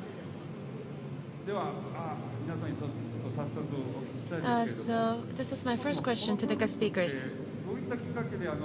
So how did this project start about? Mr. Yano, can you kick off? Yes, as you know, Wacom is supplying the pen for Galaxy of Samsung for over 10 years. We have been working as our partners. And with Celsius, we have been working for about 25 years, collaborating on the software and the hardware. So we are addressing the manga and the anime market together. And in that relationship to Samsung, we needed to provide new value proposition as Wacom. So we thought about the new value propositions. So we thought about the strong communities for manga and illustrations. And we contemplated how that can be made into a commercial business. So it's Mr. Narushima of Celsius and also our CEO, Mr. Ide from Wacom, with their discussion. First, we decided to offer a business opportunity to Samsung using this community. And Samsung accepted that, and Celsius got involved later. So, Mr. Jason Lee from headquarters of Samsung Electronics in Korea, Mr. Yano said that there was a proposition made from Wacom and Celsius. Back then, when you received the proposal within Samsung, what was the reaction? 아까 지금 야노상이 그 와콤 SS상이 지금 그 스튜디오 페인트를 그 안드로이드 단말기에다가 제안을 한다고 말씀을 하셨는데 그 제안을 처음에 들었을 때 삼성 내부에서 어떤 반응이 있었는지 좀 말씀해 주시겠습니까?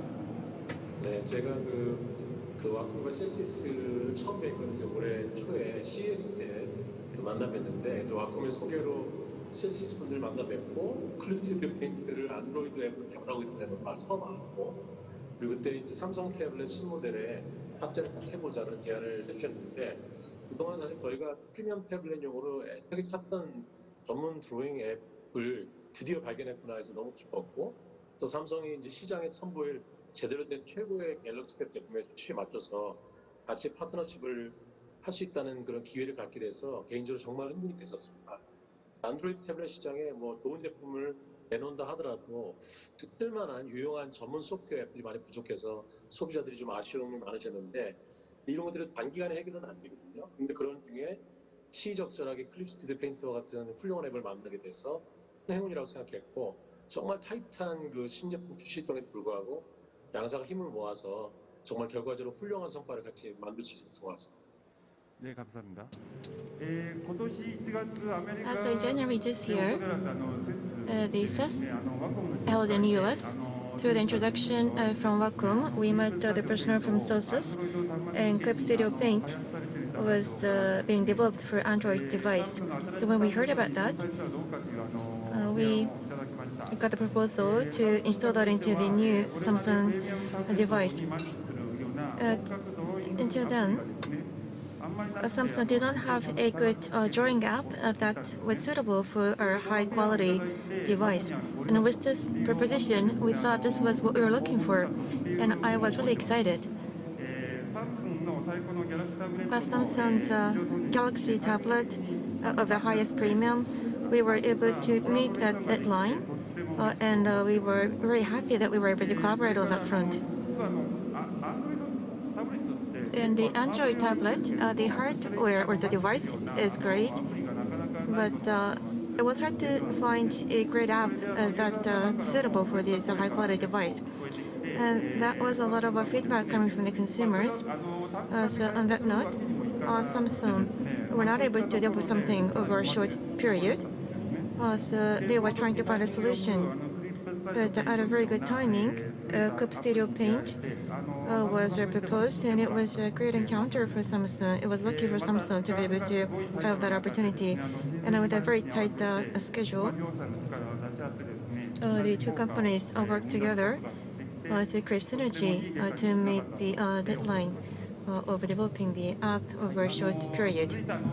So we made a very good achievement. And now I'd like to ask Mr. Kobayashi. So Clip Studio, did you have a plan originally to install that onto the Android device? No. As Yano-san mentioned earlier,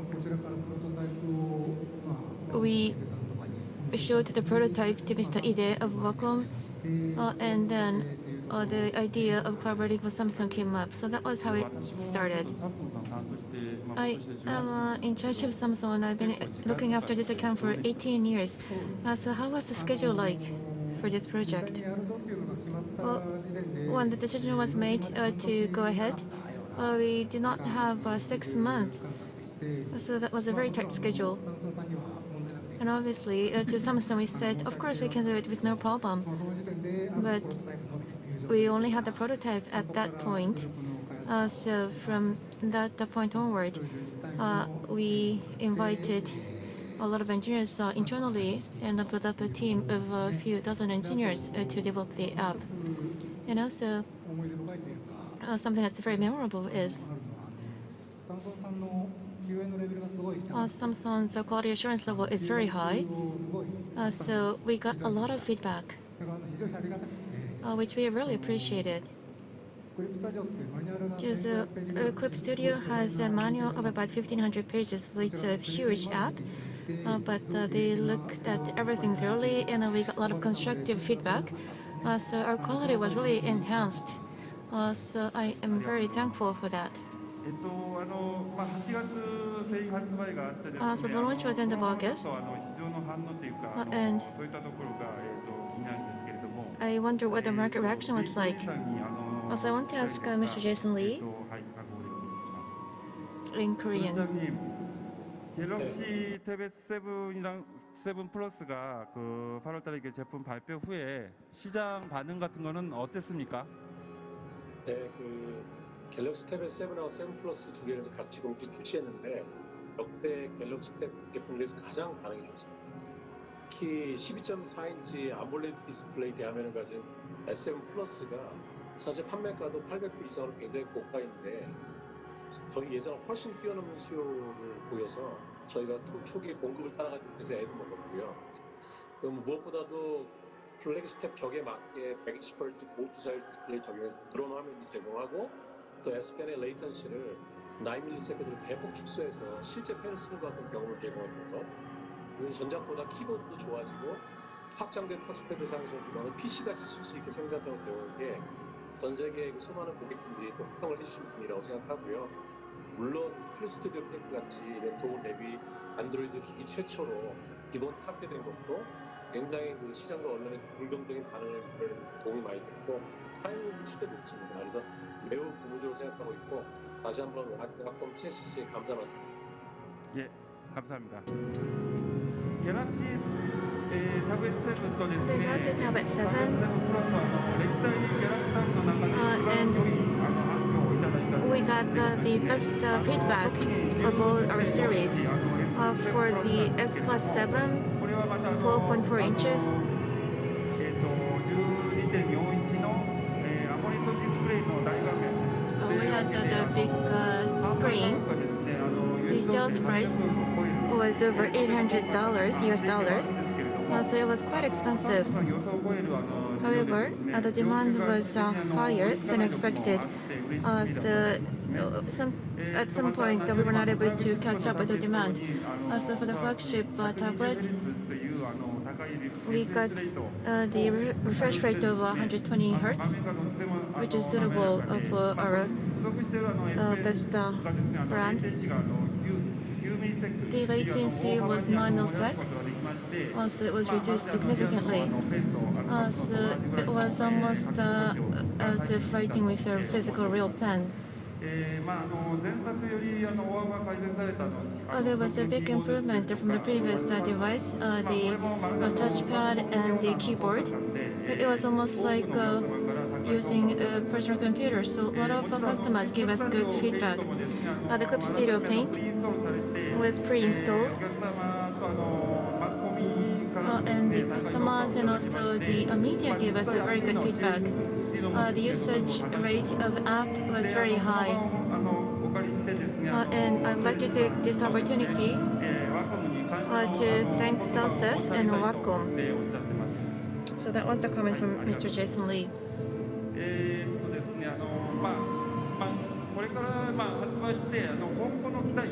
So what are your expectations going forward after the launch? What's your marketing strategy? What are your thoughts behind the marketing intentions, Mr. Yano, please? So already from the users for Android and Galaxy, Wacom One and the Clip Studio are being used. So we're getting a lot of reviews. And with that, with Samsung and Celsius, we're doing a lot of marketing activities.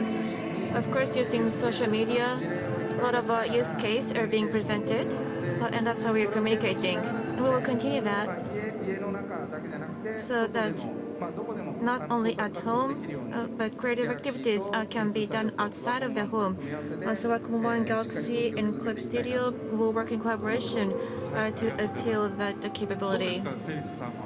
So what's your plan going forward, Mr. Kobayashi? あれですね。割とその使ってるユーザーさんの The user base, 一般みたいなのですね。そのタブレットで実際に書いていただくと、 when they use the パソコンの when they draw on the tablet, タブレットと同じような感覚で it's almost like the LCD その部 tablet. 分をちゃんとコンテンツにして Also, we お伝えすると。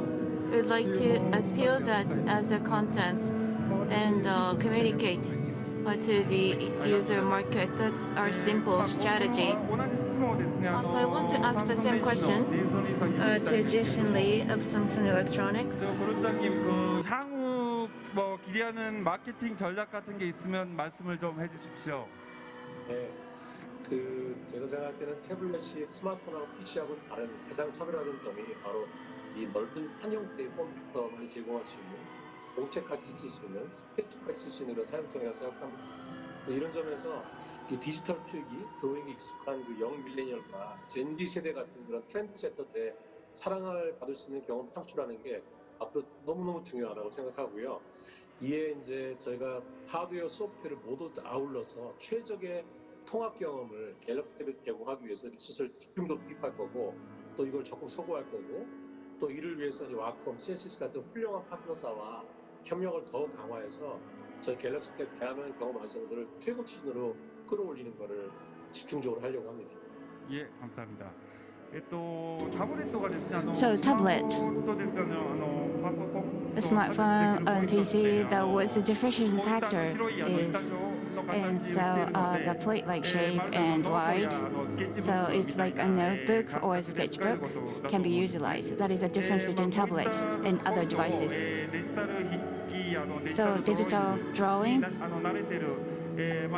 for those who are accustomed to doing things like digitally, millenniums or Generation Z, so those trend setters, they're using it widely. And so capturing those views are important. So hardware is of course, but software should be optimized in usage, and the total experience is something that the Galaxy wants to provide. To do that, we want to beef up the development resources. In Celsius, here with us, and also Wacom, those excellent partners. Well, we would like to enhance collaboration with those partners going forward. And so big screen of Galaxy, the experience and level of completeness should be heightened into the industry leading level. Webtoon, how many of you are familiar with this word? Webcomic is what is prevalent here in Japan, but in Korea. And so the age of reading paper-based manga is gone. So smartphone, tablets are preferred options to read manga and comics in South Korea. And so close to Seoul in South Korea, Studio Netwise is located near the Seoul, and we want to connect to that studio. 예.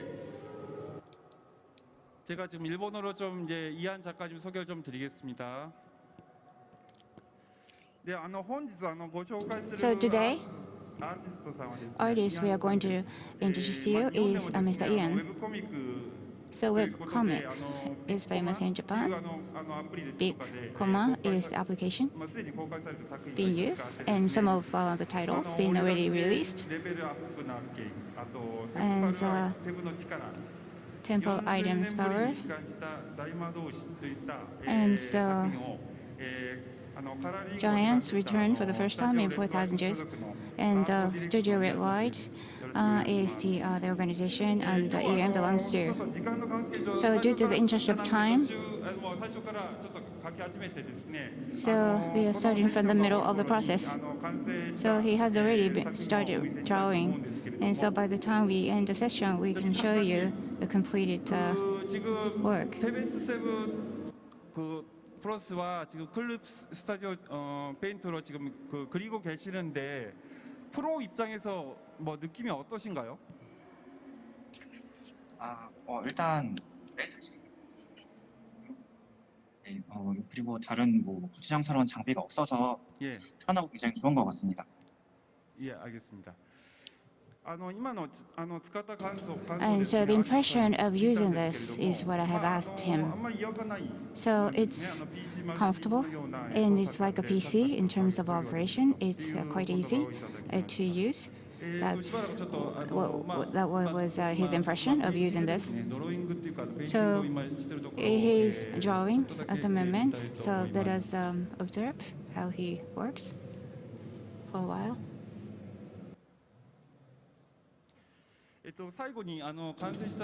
And so we are going to show you the finished works at the end of the session, so I would like to continue with this discussion.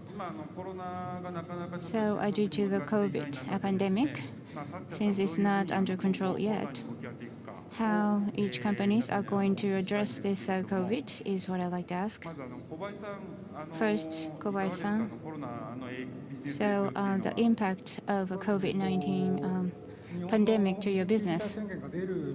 So before and after the state of emergency warning, so Apple usage increased by 30%, and after 6 months, and that usage is now coming down. And so the individual is enjoy using application at home for the personal purposes. So that is still ongoing. So people are spending more time at home. And it's not that they're spending 10 hours per day sitting at the table and using this device. So the mobile solution is something that will give users a freedom of choice. So this is something we would like to explore the opportunity. So the same question I'd like to pose to Mr. Jason Lee of Samsung Electronics. 코로나가 아직도 뭐 일본도 그렇고 한국도 그렇고 지금 전 세계적으로 아직까지 언제 끝날지 모르는 이런 상황이 계속되고 있는데 네. 앞으로의 뭐 비즈니스의 영향이라든가 어떻게 지금 대처해 나갈 것인지 그거에 대해서 좀 말씀을 좀 부탁드리겠습니다. 네, 아시다시피 코로나19로 인해서 집에서 지내는 시간이 많아졌고 재택근무도 크게 늘어나고 있는데 이제 태블릿은 집에 어디서든지 이동하면서 영상 감상이나 화상 회의 온라인 수업에 용이한 폼팩터를 갖고 있지 않습니까? 그래서 원텍스 시대의 가장 적합한 기기라고 보고 있습니다. 게다가 기존에는 태블릿이 가족끼리 돌려가면서 쓰던 공용기기였는데 최근에는 개인별로 사용을 하게 되는 진정한 퍼스널 디바이스로 변모를 하면서 그동안 잠재있던 수요가 폭발했던 한 해라고 생각하거든요. 삼성 태블릿도 사실 올해 시장 성장률을 훨씬 상회해서 50% 이상의 성장을 할 걸로 기대를 하고 있습니다. 이 코비드로 인한 소비자 라이프스타일 변화가 쉽게 바뀌지 않고 새로운 삶의 표준으로 자리를 잡을 것을 보기 때문에 그러한 변화에 부응해서 더욱 갤럭시 탭을 대화면 경험을 향상시키고 부족한 앱 에코시스템들을 더 확대하는 노력을 지속적으로 한다면 고객분들이 반드시 긍정적으로 호응을 해주실 거라고 믿습니다. 예, 감사합니다. So as you may know, due to the COVID-19 pandemic, many people are spending more time at home. So when it comes to tablet, well, there is a trend of using Netoffice or the web-based meetings, and many of you are participating in that kind of setup. So the tablet can be useful in those occasions. So I think the tablet is the optimal choice for this time under the impact of COVID-19. One device per household could have been the case in the past, but nowadays the trend is each individual owning their own device. So latent demand is now exploded due to the COVID-19 impact. Samsung also achieved more than 50% growth. Well, is expected this year, more than original expectations. End users' lifestyle, well, is not going to change drastically even COVID-19 come under control. So Samsung is ready to answer to those demands and applications, the ecosystem to be improved, and also the tablet and Galaxy is going to be enhanced, and I'm sure that they can receive positive response from the customers. My daughter, well, the classroom is closed, so my daughter is also taking the classes online. So digital education or any other opportunities, what do you think will be the future opportunities for us in the future?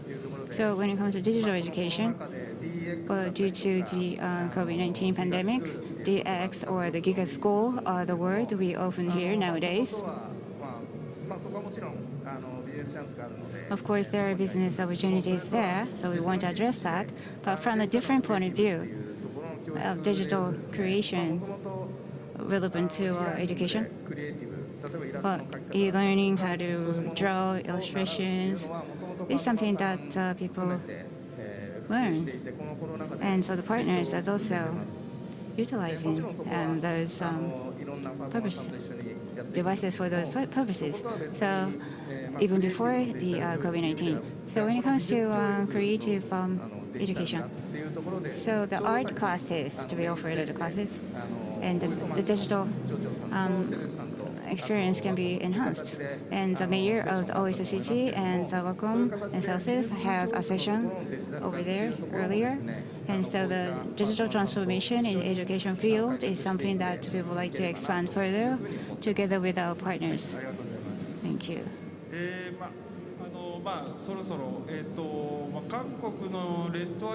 And so Red Eyes work in South Korea is about to finish, I believe. 소영 씨 어때요? 완성이 됐나요?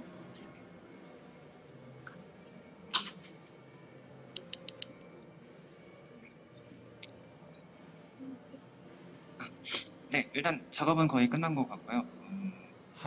아까 말씀드렸던 것처럼 굉장히 작업이 편해서 네, 좋은 것 같습니다. 알겠습니다. 마우스도 빠르고 펜의 유격도 거의 느껴지지 않고요. 예, 알겠습니다. So the work is almost finished. So as the artist said earlier, it's very easy to use, comfortable to use. It's almost no different from working with a personal computer. That's why he said. Thank you. Well, due to the time constraint, I think we are coming to the end of the session. So we would like to end this panel discussion. So I'd like to thank Mr. Kobayashi of Celsius and Mr. Yano of Wacom. I'd like to thank them. And also Mr. Jason Lee of Samsung Electronics from South Korea. Thank you for joining us. And the studio, Red Eyes, Mr. Yun, thank you for your participation. So with this, we would like to conclude this session. Thank you, everyone, for your attention.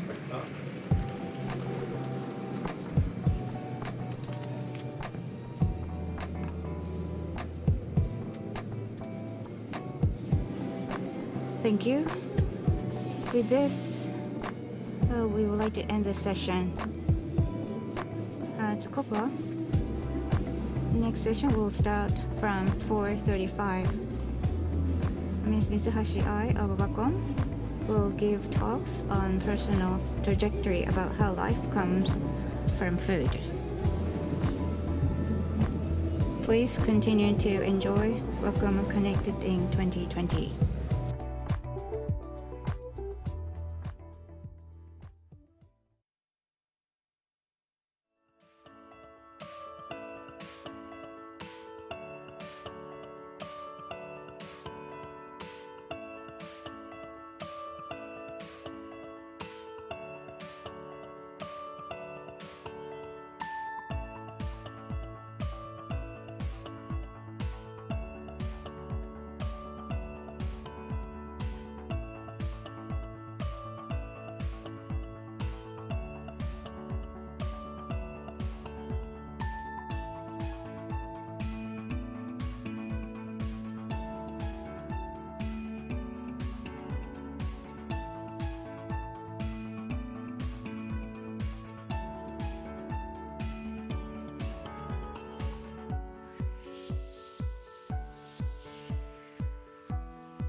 Thank you for coming to Welcome Connected in 2020.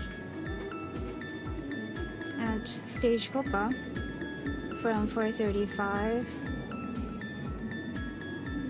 a session on a personal trajectory about how life comes from food by Ms. Mitsuhashi of Wacom will start.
Well, thank you for coming, Ms. Mitsuhashi.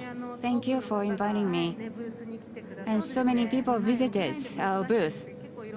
And so we have an offline booth, and many different the people with many different background are approaching me to talk. And you've been talking with the various people, so you must be tired.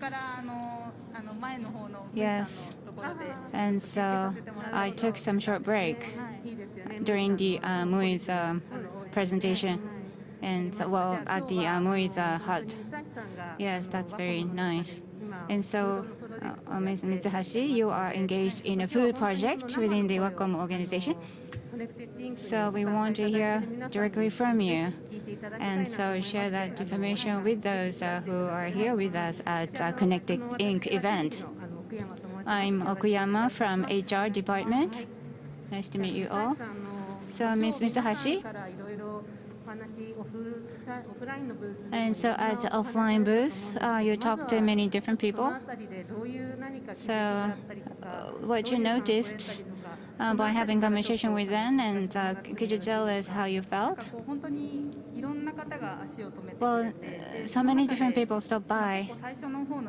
So early on, well, my senior colleague stopped by. And so what is the direction of this project, and what is the purpose of the project? That was a very direct question posed to me. And of course, I managed to answer, but it did not fit 100% right. And so my journey, well, I don't know where the right answer is myself. And the representative of MUI was also saying 99.9% is wondering.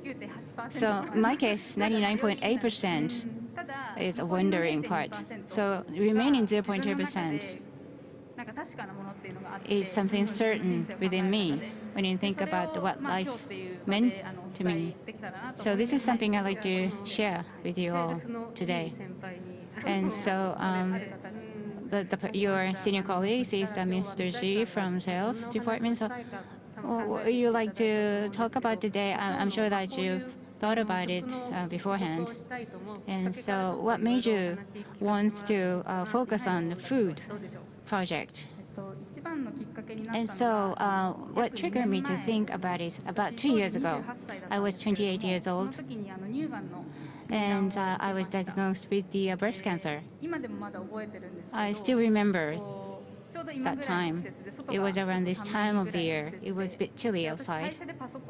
And I was using personal computer at office. And I received call all of a sudden, the number I didn't recognize, and I answered to the phone. And that was a call from a clinic in Omotesando, where I go a health checkup every year. And so the doctor said that the result is out, so could you come over today? And so the next visit was scheduled 2 weeks later, but doctor told me to pick up the result today. So that gave me a very negative impression. So I left office early and visit this clinic. And I arrived at this clinic and opened the door to the doctor's office. And the room was very dark. In the middle of the dark room, there was an X-ray image. And doctor's face was lit up because of the screen. And I thought that was the end. And so the doctor was quite calm and explaining my situation is. I was 28 years old. So that triggered me to think about why we are alive and what the life means to me. And if I have a few years still left to live, what I would like to do. So I seriously thought about what I would like to do in my life. So that was a trigger point. So when you heard about your diagnosis, so what was your feelings, the first impression? So the first time I heard about it, I thought that was happening to someone else, not to me. So if things happen to someone which the person cannot accept 100% all of a sudden, and then you don't feel that it's real. Because it was in clinic was in Omotesando, so you have to go out and go to the train station, and city is so bright and vivid. And so the people you pass by on the way to the train station, it seems like they are very happy, like a family strolling with a happy face on their face and friends. And so when you have this feeling or the risk or the fear of that I have so many years to live and death is around the corner, and you feel that way, you don't feel like you're real. And so you feel like you're floating. So that kind of impression. Well, the level of despair or sadness, well, some people ask me how deep I was in that stage, but it wasn't like that. The first impression that I got, well, you just thought, take it for granted that it's going to continue eternally, but it wasn't the case. And you started to cherish or the sense, the importance of perpetuity. So I'm breathing and I'm walking, I look up the sky and I can see the blue sky or stars, and I'm still alive. So that shouldn't be taken for granted. So I felt life at that moment in time. And so that was the time, it was very impressive and remarkable. So that gives you opportunities to directly face with your life. And so that also led you to think that you want to make much of your work. And how that leads to your work. Could you tell us more about that? Well, of course, food is something to do with our life, so I thought that food is something that we need to cherish more. But more than that is the connection with people. And what makes me most comfortable or moved and connecting with the people is what gave me the most comfortable feeling or happiness. So myself and others, and myself and other world. And so what connecting all these different factors is food. And so are there any particular events where you realize that back then my closest friends or the people, there were times that I don't feel the connection with those most close to me. Although I was with someone that I know well, but I felt lonely, or I did not felt like I resonate with the people I'm with. I felt like I'm transparent, and I felt the world surrounding me is inorganic. I live near the station called Noborito. And so because of the redevelopment project, the place in front of the station was cleared off. And in the past, there was the small-scale mom-and-pop shops on streets. And I often go to some of the restaurants and dinner. And the local mom-and-pop shop was very friendly. And it was a soba restaurant. And when I was enjoying eating those soba noodles. And of course, physically, the soba noodle is hot, so it's warm. But the owner of the soba shop, elderly woman, she was very warm to me, and it triggered my memory of my mother. And so I was enjoying this okame noodle, and then I started to cry hard. So it doesn't happen so often you cry out loud while eating noodle outside. But you probably felt the importance of connecting with people at that point in time. Yes, it's not just eating, but you receive something or you offer something. So eating or being offered to eat, and you feel the warmth of people, or I seek the warmth of people. And so, Misashi-san, so you are now in a stage of recovery, but you wanted to continue to focus on that aspect of your life. Yes. So offline booth, there is a black and white a picture of a lunchbox. And many people wonder why you have that picture up on that wall. Could you talk about the story behind that? Yes. I do have slides. Yes, this is the lunchbox. The picture of this has been put up. And so, what do you think about the world without taste? That is the message I put it. So, but the black and white, the picture didn't seem tasty, so I brought the color version of it. So I lost the ability to taste for a while after I was diagnosed with the breast cancer. And due to the medication or the illness, some people lose the ability to feel the sweetness, and some people lose the ability to sense and saltiness. But in my case, I lost all this sense of taste. And so because of the health reasons, I enjoy smoothie made out of green vegetables. And it's, well, I can feel the texture, but not the taste. The taste is something that I could not sense in the morning. And I thought my taste will come back at lunchtime. So I enjoy lunch, but I did not recover the ability to taste. And I was expecting to recover the ability to taste following day and the following day, but I didn't. So I lost the ability to taste for about a month and a half. And that was the most difficult time when I was fighting against the cancer, and I was wondering, what if this goes on forever? Half of my happy life is taken away. So I was feeling that kind of despair. So most of the time I was staying home, but sometimes I had to go out to go to the hospital. And the doctor's diagnosis would normally finish at around 2 o'clock.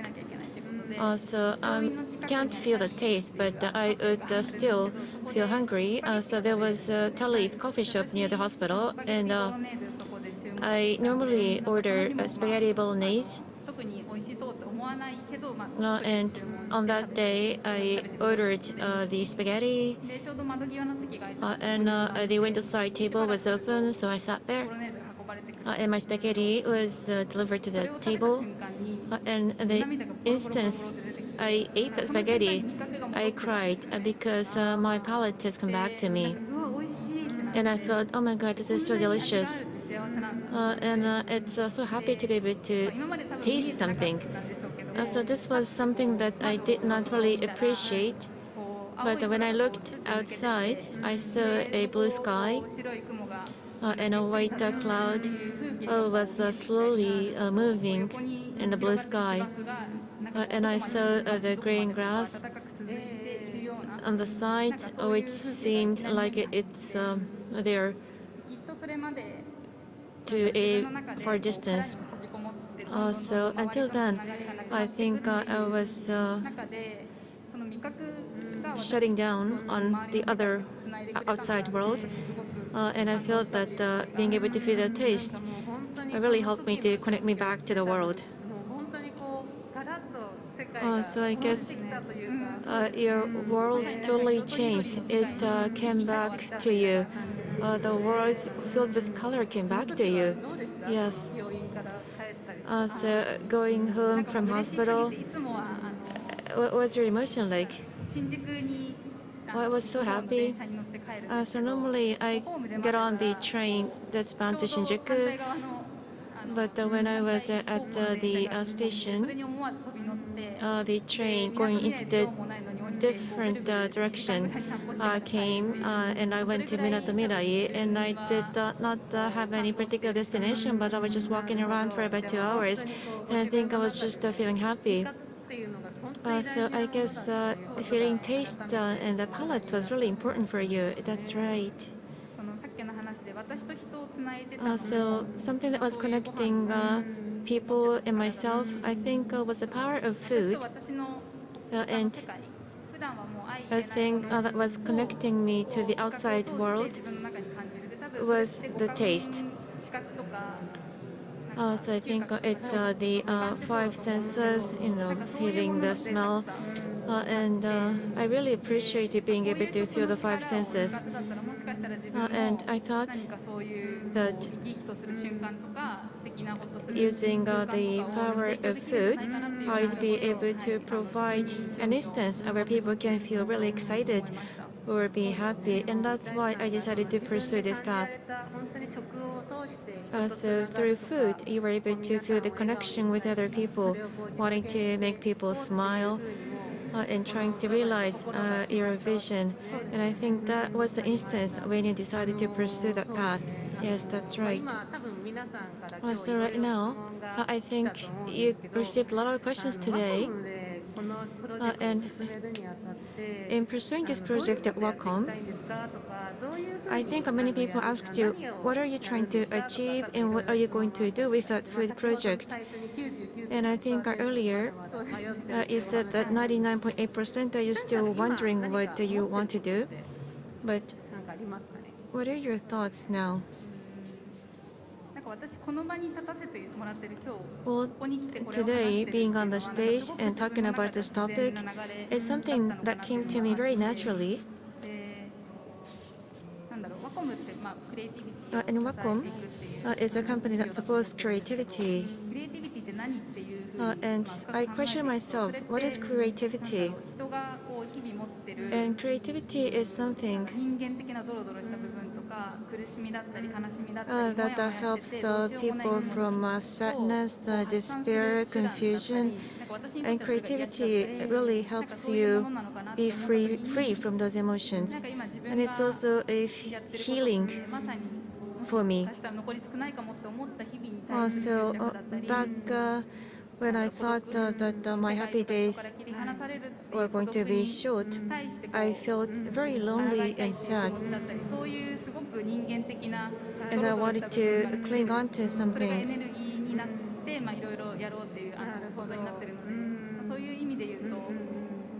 And in that sense, I think creativity also covers those emotions. And personally, being involved in this project really suit me. But when I am being asked what is your goal, I don't see it yet, but I'm still searching. I guess your journey has just started then, yes. Also, I think we don't have a lot of time left, but Mitsuhashi-san, to the participants who came to Connected in 2020, can you maybe give them your message? Sure. First and foremost, the visitors here at the venue and also the audience online are great because this is really a mysterious project, and I am sure that people thought, what is she going to talk about? But people searched through information and they came to listen to my talk. So they have a great sensor to look for something interesting. And I hope that they gave me their feedback of what they thought after listening to my talk. And I think I left different impressions on people, but obviously in this world, 100% of the people will die. And when I was diagnosed with the symptom, I tried to search what is going to be the comfort zone for me, what is important for me. Sometimes that's a job for some people, and sometimes it's the small things in their daily lives. But embracing what is important for oneself is important. And also evolving that is also important, so that you continue to think about what's important to you. And last but not least,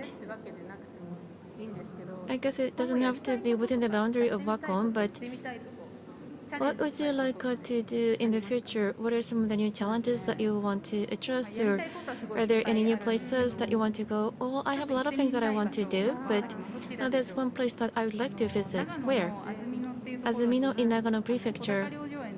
There is a Hodaka Ryojoen. This is an accommodation. And when I was sick, I stayed at the accommodation. And the food served really empowered me. It made me energetic. It's difficult to explain, but I really embraced the concept of eating when the food was served. And I think I was feeling this person who made that food for me. And maybe simply put, eating something that's nutritious is important. May have been my thought. And just like the noodle shop that I explained earlier, it wasn't just food. It was like consuming someone's emotion. So I wanted to see the backstage of those things. So what was the food served? Well, I actually have a picture. Can you put the slides on the screen, please? The next slide. So this is it. Well, it seems like it's full of nutrition. Yes, they had an open kitchen, and from 6 o'clock in the morning, they prepare the food so that the lunch can be served. You can see that there's a tremendous effort put in these food served. So I wanted to see the backstage of that. So maybe cooking with those people in the kitchen. And yes, I'm also keen to know what they have on their mind working at this place. So what was the food that you would highly recommend? So the one in the middle, inside is a grain. So the grain is being steamed, and then it's put into this bag like ingredient, and the soup stock was really delicious. Yes, just looking at this picture makes you feel healthy. Well, I hope that you get a chance to visit that place then.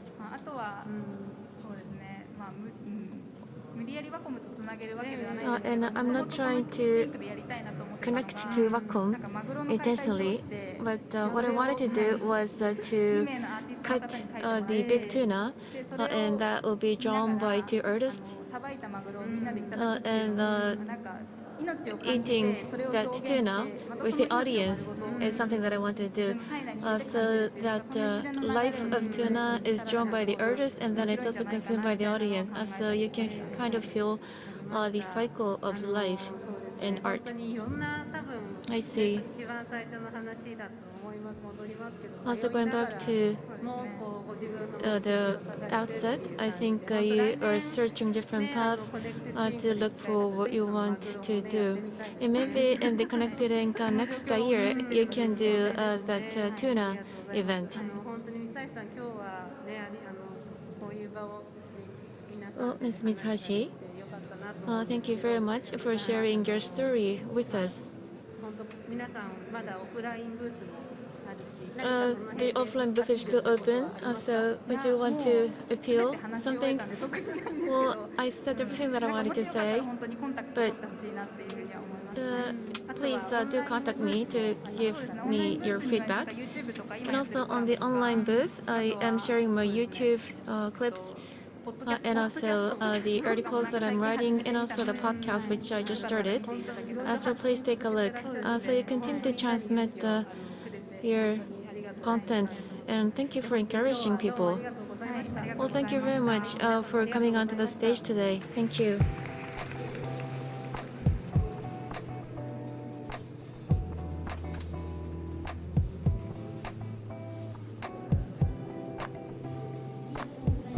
Thank you.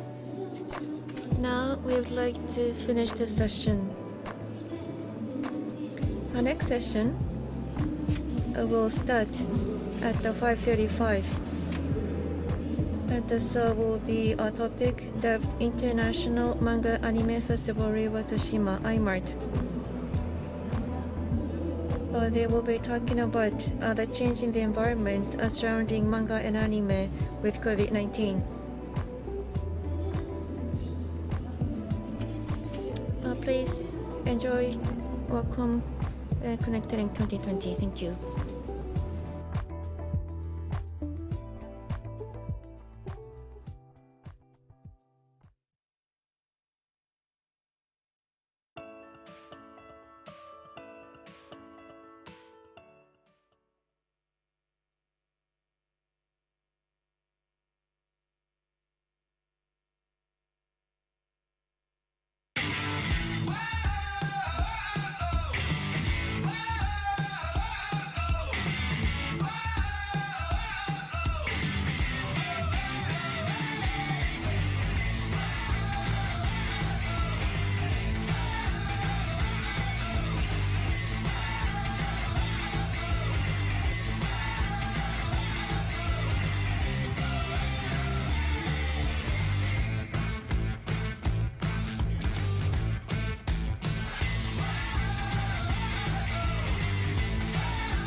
We are Nomadarte, travelers, photographers, and content creators. For 7 years, we have been traveling. We travel the world in our van. She's called La Mexicana. And yes, this is van life. Traveling, I have found inspiration to show the world every new destination I visit. In our life, we need to be practical, travel lightly, and bring only the essentials with us. This is why Wacom is our partner in all of our trips. The freedom of having Wacom Mobile Studio Pro with you everywhere you go and being able to edit video, audio, photography, and even make animation is wonderful. It's like having a powerful computer always in every city.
Thank you for coming to Wacom Connected Inc. 2020.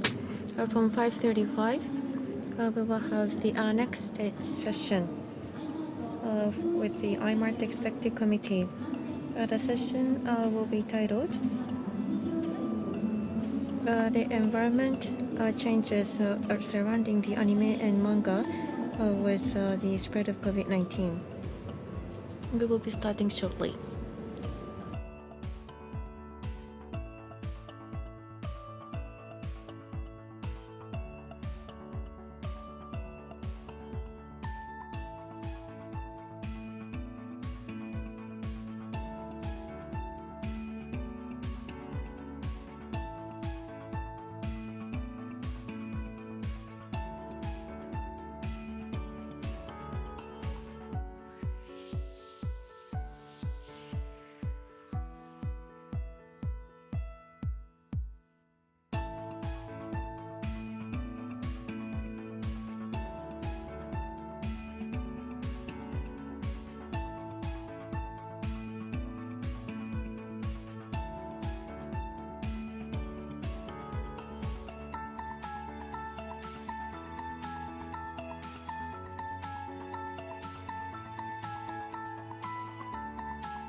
So we would like to start the session.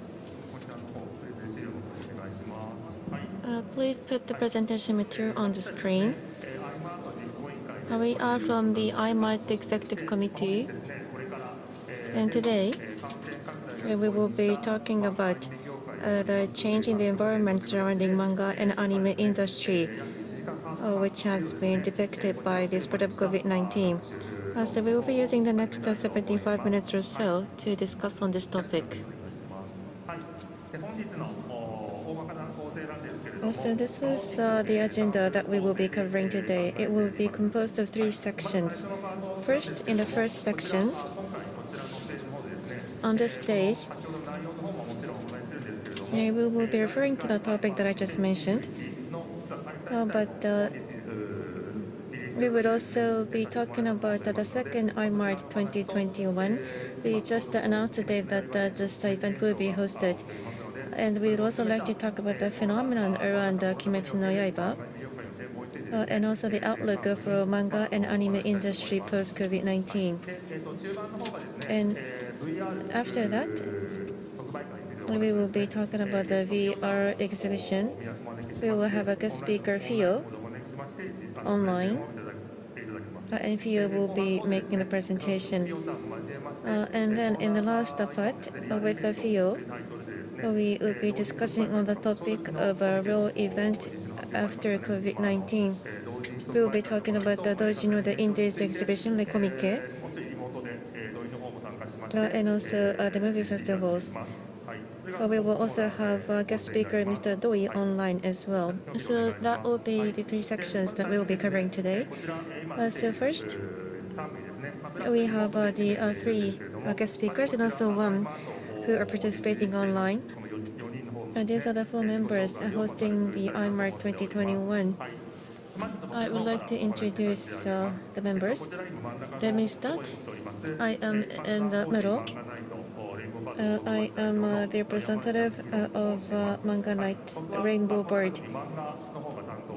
I am in charge of the manga business, and I am engaged in many different activities. Last year, at the IMART, I served as the director of the event. And this time, I'm the co-chair with Mr. Doi to excite this event. So, Mr. Kikuchi, please. Yes, I'm from Manga Part. My name is Kikuchi. Also, should I look into the camera? Yes. So nice to meet you. At IMART, I am planning and casting the event for manga. And there is a Tokiwa's project which is supporting the manga artist, and also Kyoto International Manga Fair is something that I hoped to launch. So we are supporting the creators for manga and also helping to host events for manga. And Mr. Sudo? My name is Tadashi Sudo. Last year, I served as the advisor for the anime-related programs. My profession is a journalist, or I am a writer.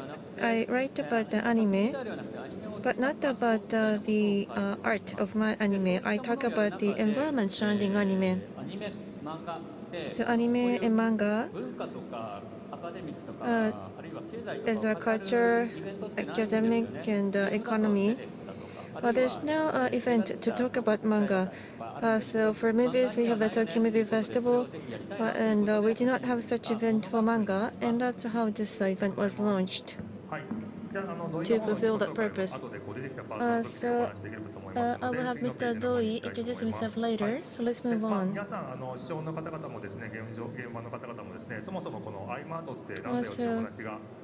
I am sure that many of you are wondering, what is IMART? As Mr. Sudo mentioned, at IMART, last year, the East Asian Cultural City 2019, the Toshima Award hosted this event, and IMART was part of that. Last year, there was the manga area which was promoted as art, and myself and Doi, Mr. Doi, carried out many programs, and IMAT was something that united everything. And as Mr. Sudo mentioned earlier, for manga anime industry, there's no event connecting the industry and culture, and also an integrated event for manga and anime. So such a borderless event has not been hosted.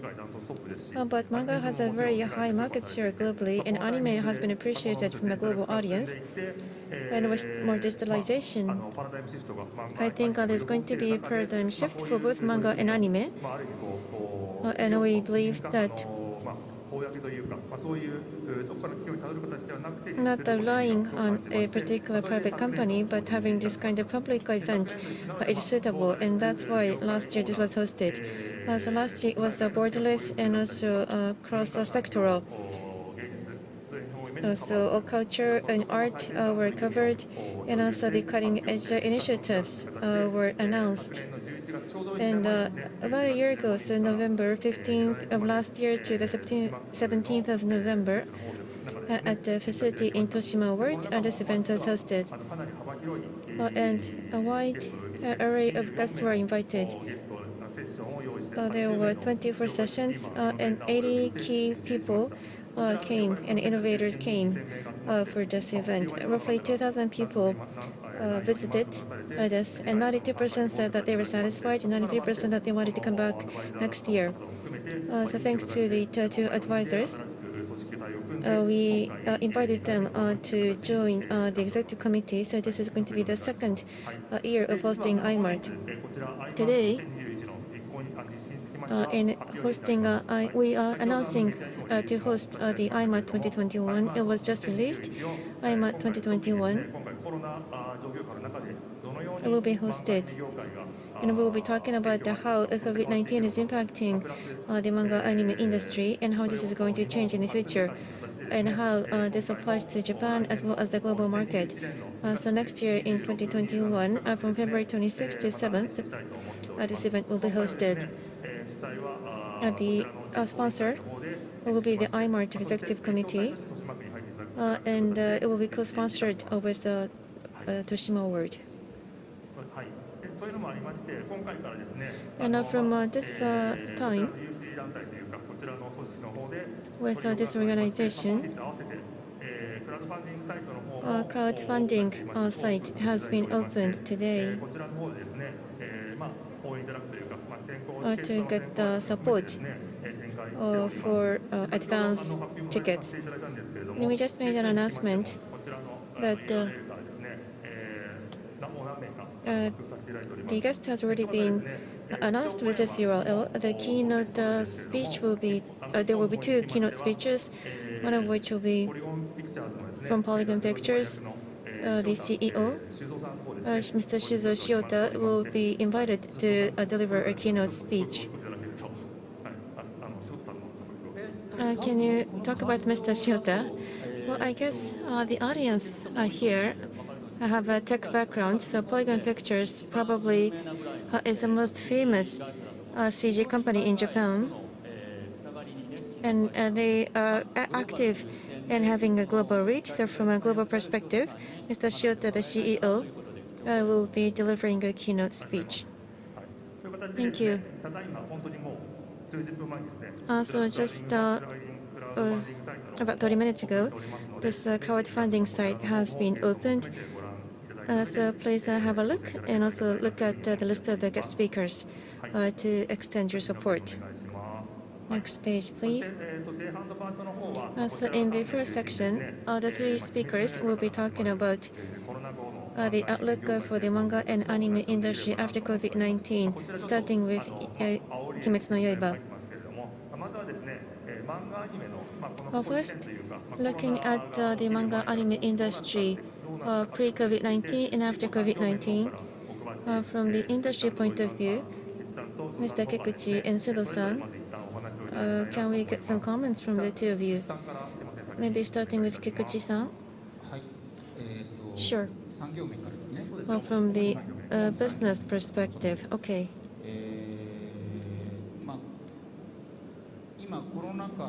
So right now, with COVID-19, many industries are facing challenges. However, the publishers creating manga are enjoying a high time. The publishers without manga content are facing difficulties, but recently, when I talk with many people from the publisher, with COVID-19, e-books are driving the sales of different contents. What they're doing is creating the content and also putting commercials on video to promote people to read online. So those are their main activities, is what they have been telling me. And in this situation, during the summer last year, in Shueisha publisher earned 120 billion sales and 20 billion profit. So the highest profit been recorded by them. And why? Because of Kimetsu no Yaiba, Demon Slayer, contributing to the success of Shueisha publisher. So the paper-based manga was not selling very well, would not be able to reach. So there has been a trend like that. Well, 100 million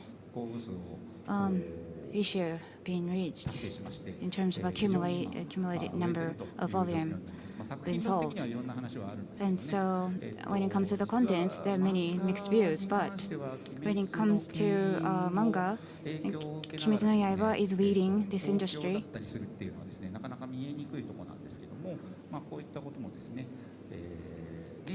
And so as of today, that is the situation. So what is happening to anime? Hareame kumori. So if you watch the forecast, it's maybe cloudy, if it's a sunny, cloudy, or rainy. And so some speculate that it's not busy, but when it comes to the CG anime, it's something that can be addressed using remote technologies, and industry made effort. So there has been some delay some time ago, but when it comes to production, I think it is going well. The actual filming of the physical, the actors feature the film is lagging behind. But May, June was a difficult month for them, but I think it is picking up when it comes to the speed of production or creation. And so there's a good place and not good place. So distribution is doing good. And so the number of subscription and the distribution is increasing. But before that, I'd like to talk about the assumptions. Anime industry in the past, DVD or Blu-ray were the profit drivers, but they're not selling anymore. And they find out the two exit points. So first is the distribution and distributing contents to recover what's been invested. So visuals are there, but event, music, or a collaborative cafe, those peripheral business to lead a profit. So there's two options the industry could resort to. But due to the COVID-19, well, distribution option is doing well, very good. But anime relevant stakeholders who organize a live event, they are having difficult times. So live event directs to the publisher, but the distribution is something to do with the distribution platform. Well, what about those companies who does the distribution? But the impact may be felt many years down the road, not immediately. So maybe they're struggling a little bit. And so exhibitions or event is something that I'm involved. And so original copy display using featuring manga is something that I also involved. And so the local municipalities and the local museum is also featuring in manga and in the past, but they are afraid that having this kind of event may trigger the widespread infections of COVID. And so they shifted some focus to good sales and so on, partially, so there has been some movement. So I forgot to talk about the Kimetsu no Yaiba, so maybe we could talk about that later. We can focus on industry first. I'll still have 15 minutes to go. So, learning. Well, the manga can be utilized in a learning environment is something that I do as well. And so the many people are staying at home, so there's a demand, the time spent at home. So children, they are staying home more than ever due to the COVID. And so for the manga world, it is good for me, and educational manga is something that can address this kind of demand.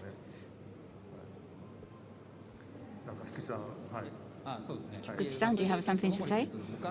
And so encyclopedias or the cooking books, and those are selling well. Those are paper-based books because people spend more time at home. So that's some of the impact we felt from COVID-19. And so Tokyo Sensei Star is something that I have also involved. And theme park close to Tokyo, that was also needs to close because of the COVID-19. So that is also the negative impact come from COVID. And so those places are appealing the crowd or the live event is having difficulties. So what we tend to forget is good sales. it is much to do with the live events, and goods are sold actively at live event venue. So since we don't have those events, and so the good sales slow down, so that's also giving industry a hard time. And Comitia also something to do with this trend. However, there is the online sales, and so online sales itself is doing well, but it's not like that events first take place and that encourage people to purchase or new product development starts. And so since we don't have a major events being organized, so there's fewer opportunities to sell goods. So even online shops, and what they have done in the past is to organize large event, but they cannot do so any longer. Overseas, what the biggest headache is that if the event is cancelled for a year or two, and the people will assume to resume that 3 years down the road or so on. But those organizers who organize a manga or anime event, if they do not have like an event to be organized a year or two, and that organizer themselves will be gone. They cannot wait for that many years. And so crowdfunding, and so it's helpful. And how do you survive in this difficult situation in terms of raising fund? So phenomena of the Kimetsu no Yaiba is evident in manga world, or the theater, movies, and comic, and there are many pathways. And I'm sure that you talk about this quite often. And so, first of all, I'd like to start. And so, if you look at the movie, so the manga version is very strong in wording. And so, when it comes to the movie, the storyline is quite strong. So, character of the title, the strength of the storyline as well as the word or speech is very vivid if you look at the movie, and that is attractive to many viewers. And for the past 20 years or 25 years, and those age time period dramas featuring the samurai world is decreasing. And so this is something appealing to a wider generation. It's not just young, but also the old as well. Samurai featured film. And so a big hit of manga.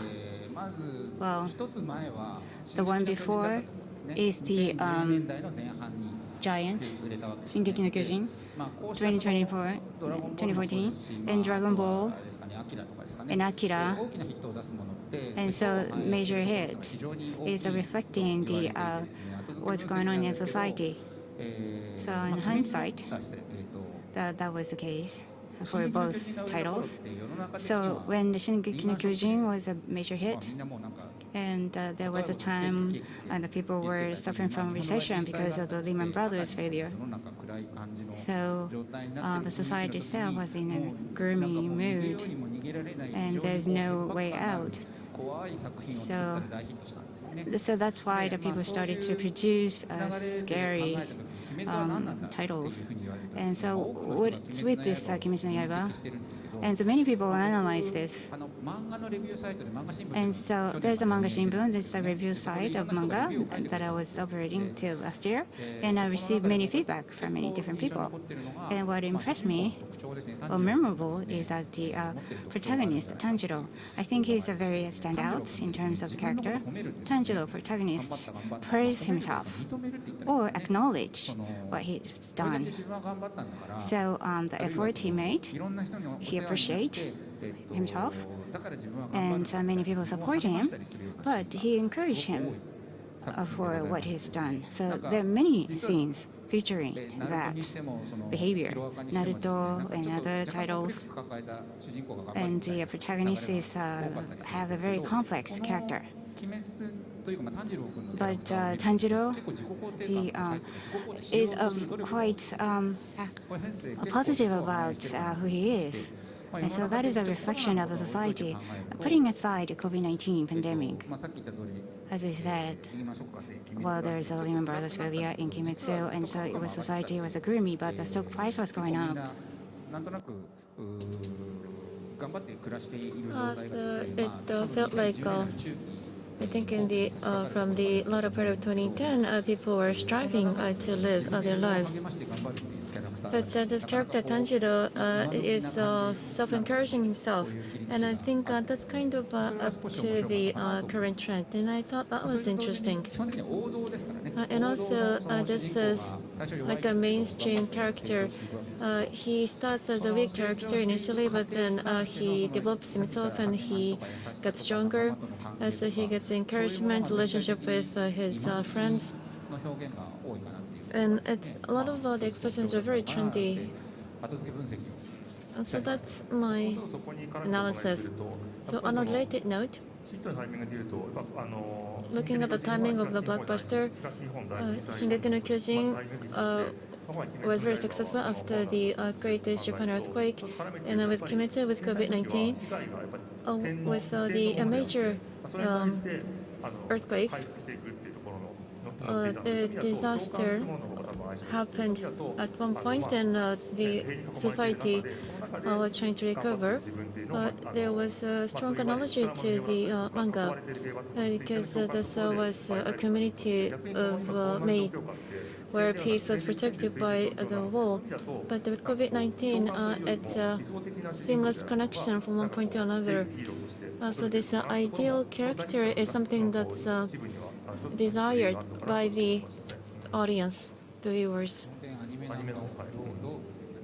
How would you analyze the anime? So I get this question, why do you think this is a successful blockbuster?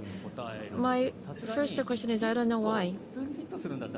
I think a normal blockbuster can be explained, but this huge blockbuster is something difficult to explain. And I think the content itself was great, that's for sure. But how about the other anime and manga? Are they not wonderful? Obviously, there are a lot of contents that are as great as Kimetsu. So for one, the quality was good, but also the marketing was very good. And I think it's also a matter of timing. We had the COVID-19, and when it hit the theater, there were no movies from Western world and no major movie from the Japanese movie industry. So it was ultimately easy for Kimetsu to attract a lot of audiences to come to the theater. So I think that's one point that cannot be dismissed. So what I'm interested to see is how this is going to develop going forward. Because from anime and the manga industry, I think Kimetsu is a great story because there are a lot of characters, and also there are a lot of iconic characters with which the industry can make a lot of merchandises. So it's not just a successful hit of the manga or anime, but it really ignites the excitement in the peripheral industry, which is something that many people are appreciating. On the other hand, so as an extension of that, looking at the trend of the last 5 years in the movie industry, Kimi no Na wa, Your Name are great contents. And I think there were successful contents which were better than expected. Kimetsu is one example, but given that it's really successful with the revenue, I think this may be partly impacted by social media. I am not sure, but looking at Ghibli or the director Hosoda and also Shinkai, there are a lot of big blockbusters, but the movie the story content is completed within just one movie, and it's difficult to get the audience to come to the theater to watch the content, which is a follow-up to the manga. And there were also other movies that were successful because of social media, but I don't know if the social media is proper enough to trigger such blockbuster. Well, looking at the social media, things like Twitter, it has a concept of everyone. So if 5 people that you trust are tweeting that this is good, I think you are inclined to feel that the content is good. So I think that is the power of social media. So that was partly the reason for the success. And also, after the TV program and also manga, doing a series in anime, I think was challenging. Were there any precedents before this? I think it's quite rare. That's true. And I think the popularity among the kids is another reason. The kindergarten kids are playing Kimetsu no Yaiba, so they feel this peer pressure. The friends know about this anime or manga, so the other kids thought that this is a content that they must see. Yes, so I talked with my friend, and his kid said that even if the kid was not watching Kimetsu no Yaiba, the kid wanted something of Kimetsu no Yaiba as a Christmas present. So this is like a national phenomenon.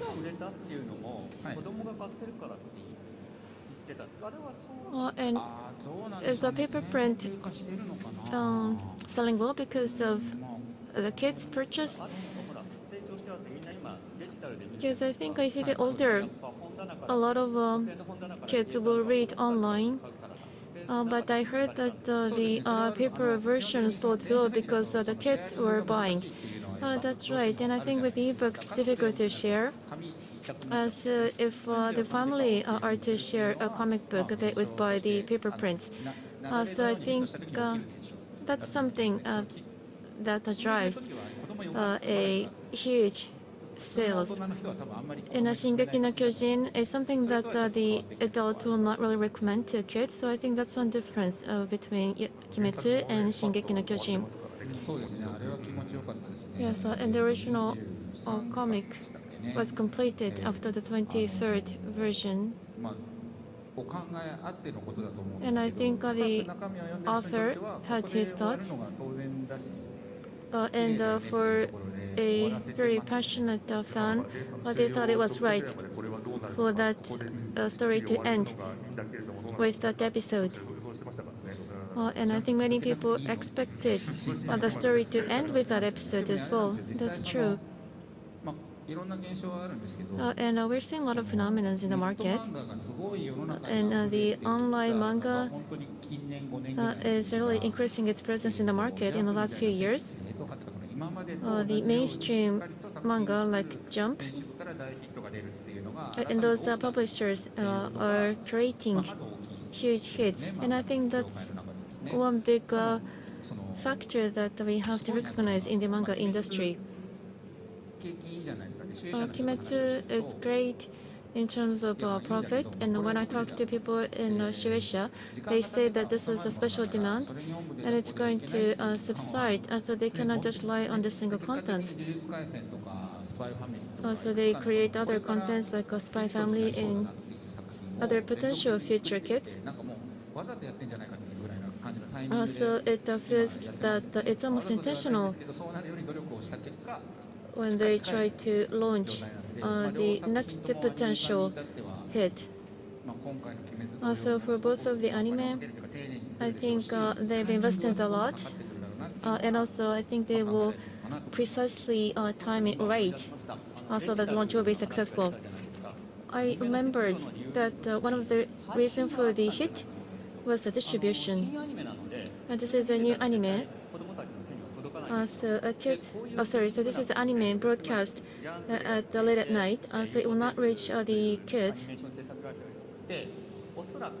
But probably, I think Hulu or Netflix, Amazon, they would want this as an exclusive content by paying a huge amount. But I searched this, and this is distributed over 20 websites. So this was not exclusive. They dismissed that path, and they wanted to reach a greater audience, and I think that's another reason why it reached the children's customer segment. So there are a lot more that we can talk about, but I would like to move on to the next section. I would like to hand over to Mr. Kikuchi for the next section. So we will be talking about a lot of the powerful topics. I will be facilitating from the next session. So the physical events, particularly for manga and anime, that's what we would like to cover today. One interesting idea is virtual market. The doujinshi or the indies exhibition virtually. So we have a good speaker feel what they're doing on the virtual market. So can we connect to Fio, please?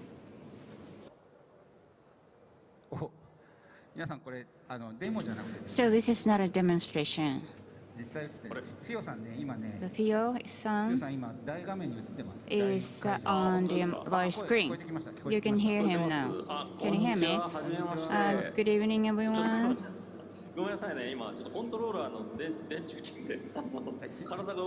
And so I won't be able to move the body of this character because of the controller problem. So Fio-san, I don't know his real name. I work with him, but I don't know his real name. So VR character. Should I use that term to introduce you? Yes. So living creature in the virtual world. And so I think his character is in adjustment phase. So dwarf is the group this character belongs to. So content is the beautiful middle-aged man with a wife and children. So my body is into pieces and being displayed on a big screen. So it's reset. So now I'm fine.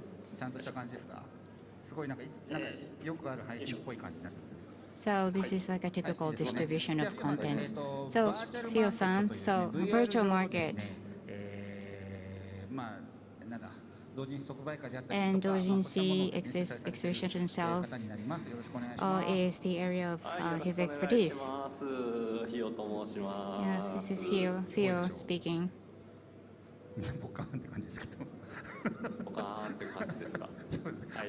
So everyone is in surprise state. So this character is living in a virtual world. So this is a VR chat application being used. So a virtual market venue called KOPPA is where he is. It's copied after Tokyo Station building, Parallel Tokyo. So small version of Tokyo. So that's the surrounding, and Tokyo Tower and Mori building is what you see. Big site, convention center is there, Sky Tower is also there. And so you can view from different angles, so that everyone will know. VCAT 5 introduction film is something that I would like to play now. VCAT 5, which was announced recently.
So that was the introduction of the VGET 5. So Virtual Market 5. So this is the fifth virtual market should be organizing, yes. So what is a virtual market? As it was explained a little bit earlier, so in the virtual world, mostly 3D models like this, and so the clothes or the 3D model avatar or saban or hat or costume or weapons and characters' hairstyle, hair, clothes, accessories, or houses are on sale. It's a collection of many different things. Creators bring all these together and offer. And so this is an exhibition and sales. So market festival in a virtual world. We have this organized twice per year. 2018 August was the first of such virtual market being organized. So each time we grew bigger, and second, third, fourth been organized in the past. So starting from the 19th of December to 10th of January, Virtual Market 5 will be open. Thank you.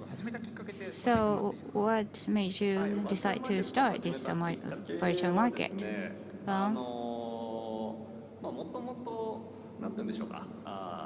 Well, originally, my background, well, I started to being active as the character of Theo is much to do with this. So I suffered from depression for many years. And I was a business owner previously as well. But depression was quite grave, and also I had developed a fear of dealing with people at the same time.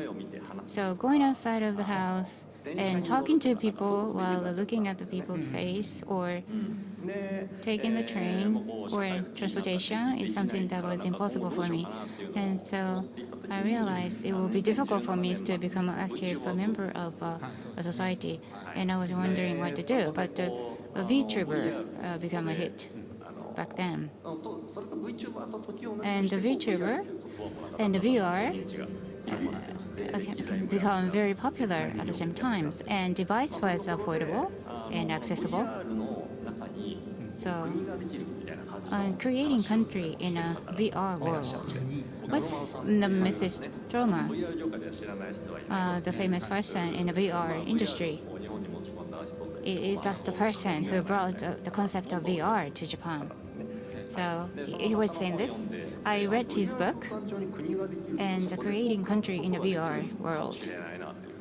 And I thought I could live in that country. So if it's the VR world, I have a choice to work in a VR environment. So that's what made me to start doing this. So going out to the real world was impossible back then, and even now, I would think it would be impossible. And so virtual world was something I encountered in that situation. And selling avatar, a kind of culture started to be born. So accelerating that phenomena and creating economic block in the virtual world, inviting companies and creators and fund into this virtual world.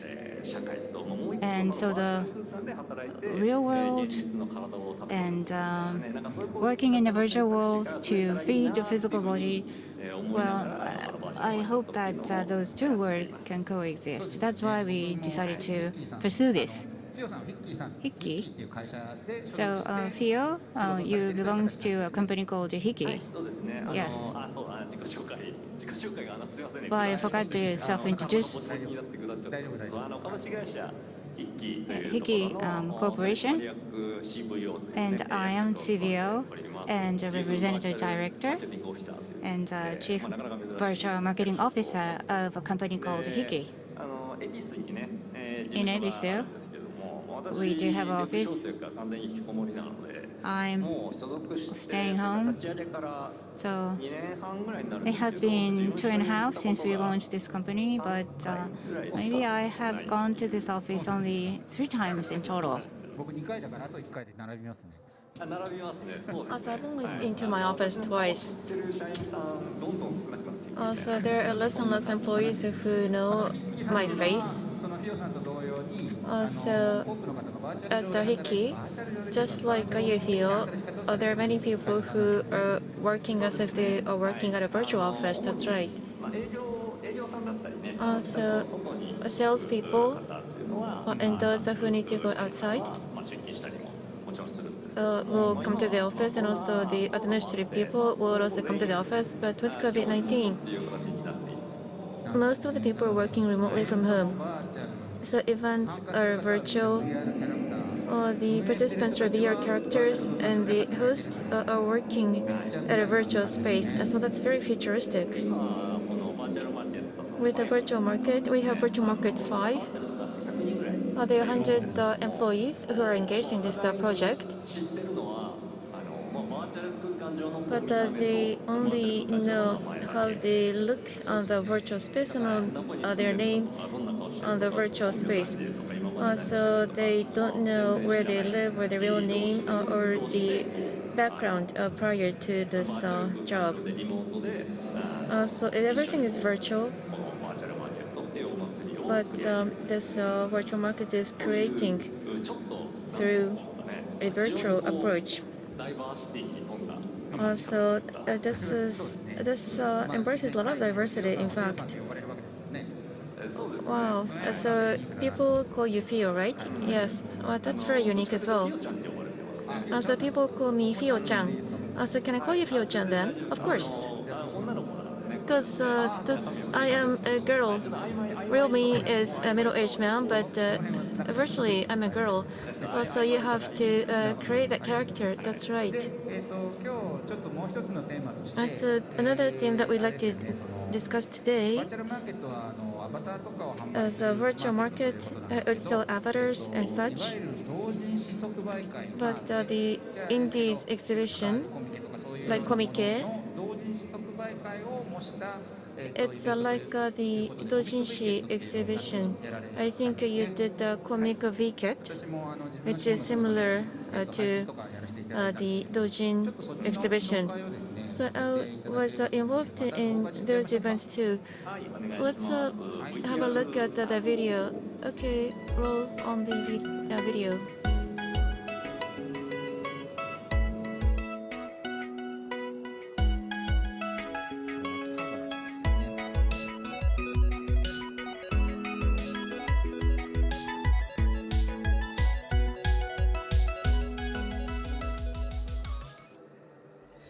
本当だ。なんですけど、ですね、突版印刷さんが運営するコミックバイケット公式ショップ。これはですね、自分のイラストやデザインをマグカップとか T シャツとか、あとはクッション、トートバッグにすることができるというもので。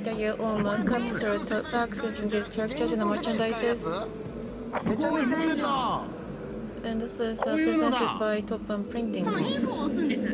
押すとそのページに飛ぶんで、so you click here and then you jump to that page. そこから詳しく見ていただけるようになっています。And you can get access to more details. Wow, this is fun.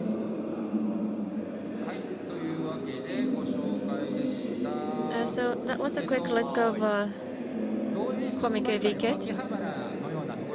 So you're doing this indies exhibition at a place like Akihabara. That's right. What triggered me to do this is that, actually I have a wife and children. So my wife is the artist for the Indies contents, and I think around February, people started to talk about COVID-19, and a lot of the events were being canceled, and there were no way for her to publish her book and the contents. And she said, so you're doing a virtual job. Can you do something with this on the virtual space? So she asked me that question, and I thought, sure, I think we can do that. For the creators, the venue to present their content is really important. So venue like Komiké and also at the Dojin exhibition, there are a lot of events. And because there's an opportunity for the artists to present their contents, they're motivated to create the content, and they can exert their creativity to try to meet the deadline. So the contents will be published, and they feel happy in seeing the actual deliverable. So with a lot of events being cancelled, the motivation was lost, and the contents will not be delivered to the market. And I thought this would be unfortunate for the market. So I was in that Indies market myself, as I was creating those Indies contents myself. So I thought, why not to put together a comic and the music? So comic and music VCATs were planned together, and it was held in the summer. I see. So I think we are now ready to move on to the next session. So let's move on. So Comic VCAT was hosted, sponsored by a virtual market. So Fio, thank you for all the inputs. So Fio is going to stay.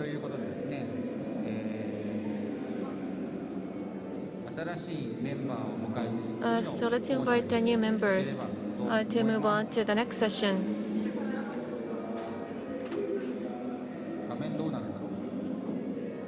So what's going to happen to the screen? Doi-san, thank you. We can just hear your voice. Hi, this is Doi. Sorry for being late. Hello, hello. Hello, nice to meet you. Hi, this is Fio. Nice to meet you all. So let's move on. Also, we have the fourth executive from IMAT, Mr. Doi. He was at another physical event until now, so he just got connected to join our event. He's very busy. He's got another schedule after this. Yes, so I will be working until midnight today. Also, can you give a quick introduction in just 30 seconds? Yes, my name is Doi, and I have a virtual background.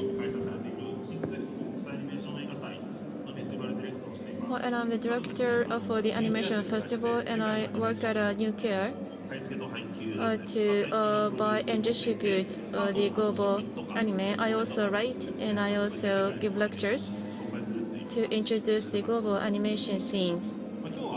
Today, I probably look very busy, but I'm at this movie festival. So we decided to do a physical event as well as the online event. So I am now at the Shibuya Parko at a studio to take 4 contents for online broadcasting. And I think I am in this really good position to talk about your topic today.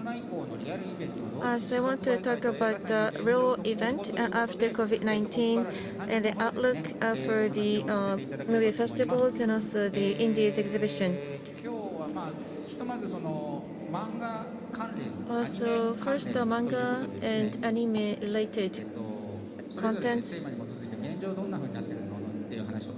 Let's talk about the status quo. We talked about VCAT. And at the end, we also would like to talk about the outlook for the industry. So first, starting with the manga contents, the Komiké and other Indies exhibition and the sales. Let me talk about that. In 2020, Komiké in both the summer and the winter were canceled. And the previous one, at the end of last year, there were 760,000 visitors, and there were 32,000 people who contributed the contents, and there were 2,000 people who donated their blood. Also, times two were totally canceled. So what about that? Maybe your question. But for those artists making the indies content, they make tremendous efforts to make the content to meet the deadline to provide their content. So the deadline for 64,000 people were lost. So they stopped writing. So when the events were cancelled, the artists are not motivated to write. So that was a direct impact. For example, Anime Japan is the official event for manga and anime. It's the largest event, but this was also cancelled. So that's the event in spring, and in fall, then there is another event called the KOPPA, which is about 1/3 the scale, but it was half of what the size would be normally. When Japan was under the state of emergency, the indies-related events were totally cancelled. And in fall, some have resumed. And the comic weekend organized by a few was organized in August in this situation, so it brought about a large impact, yes. And 4 million was the number, while the visitors, 100,000. And so everyone was focusing on that. So the communique was no longer viable. So Air Communique was the what they were talking about. So they encouraged each other. And so there are many new services heard about. Comitia, the large event, and every time, well, they have 4 times per year being organized, and each time there was 20,000 people or 30,000 people have been participated, but the organizer didn't have enough fund, and so the crowdfunding was done, and 130 million being raised through crowdfunding. NeoKit is Pixiv. Well, is this the virtual? I don't know, but this sales and exhibition, the event online is going to be organized in January. That was announced the other day. And Comique also announced that they're going to have this event to take place in May next year. I can talk more about this later. So manga and the exhibition and sales events, the current situation is like this. Doi-san. So the film festival. Let's talk about the current state of film festival. And so I'm a member of IMART, and I have a role of communicating about the situation overseas. So I like to focus on what's happening outside of Japan. So, and real event in animation, there are many fun focused events. But event like a film festival for the professionals. If you take a look at the situation after February, and physically organizing event is very difficult to be done, as you can see from this list.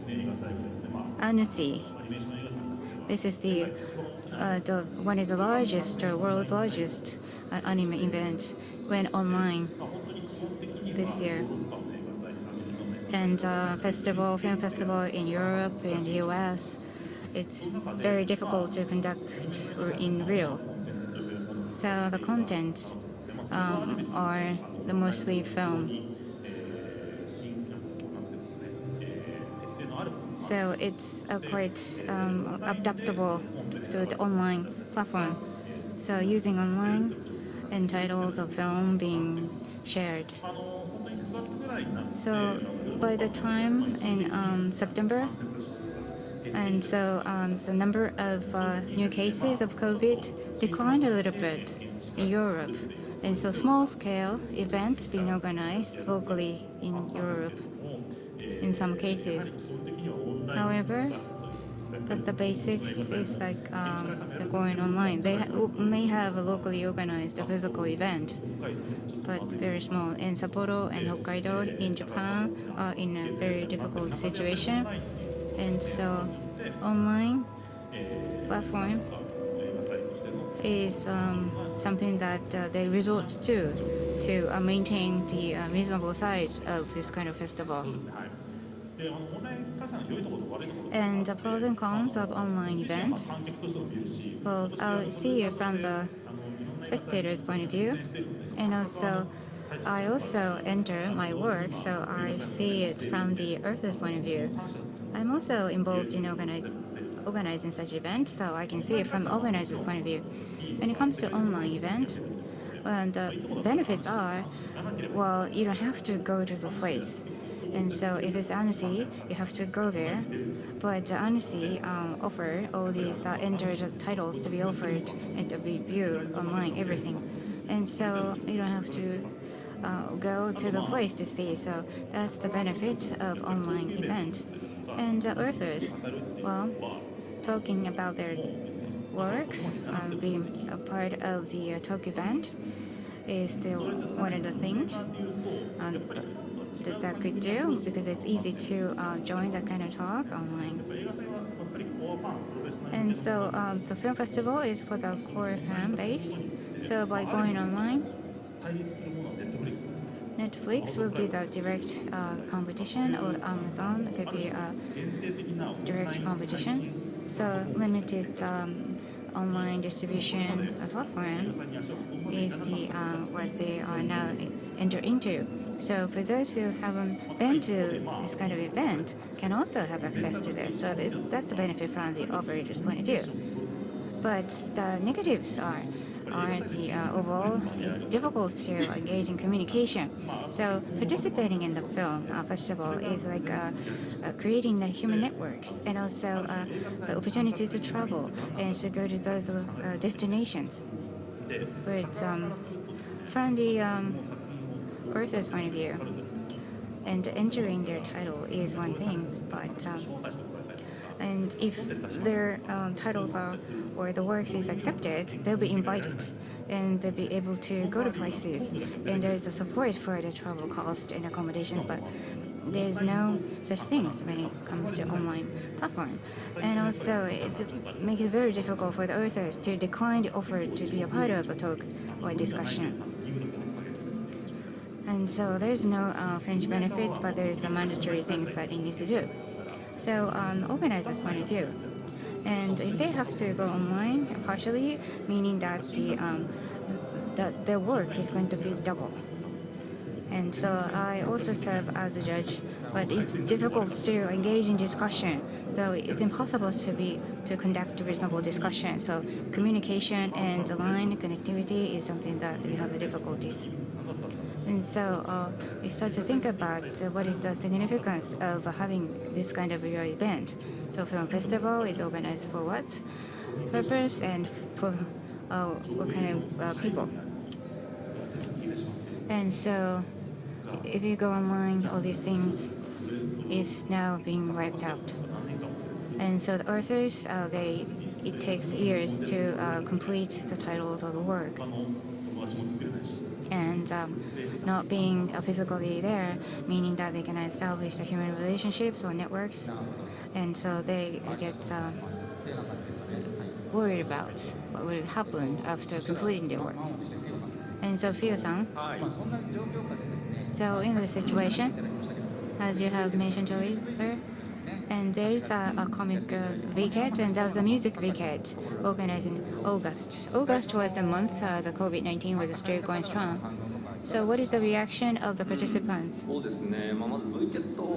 VCAT 4 was organized during the Golden Week vacation here in Japan. So that was in the middle of the first wave of COVID-19. It was right after state of emergency was issued by the government. So in this environment,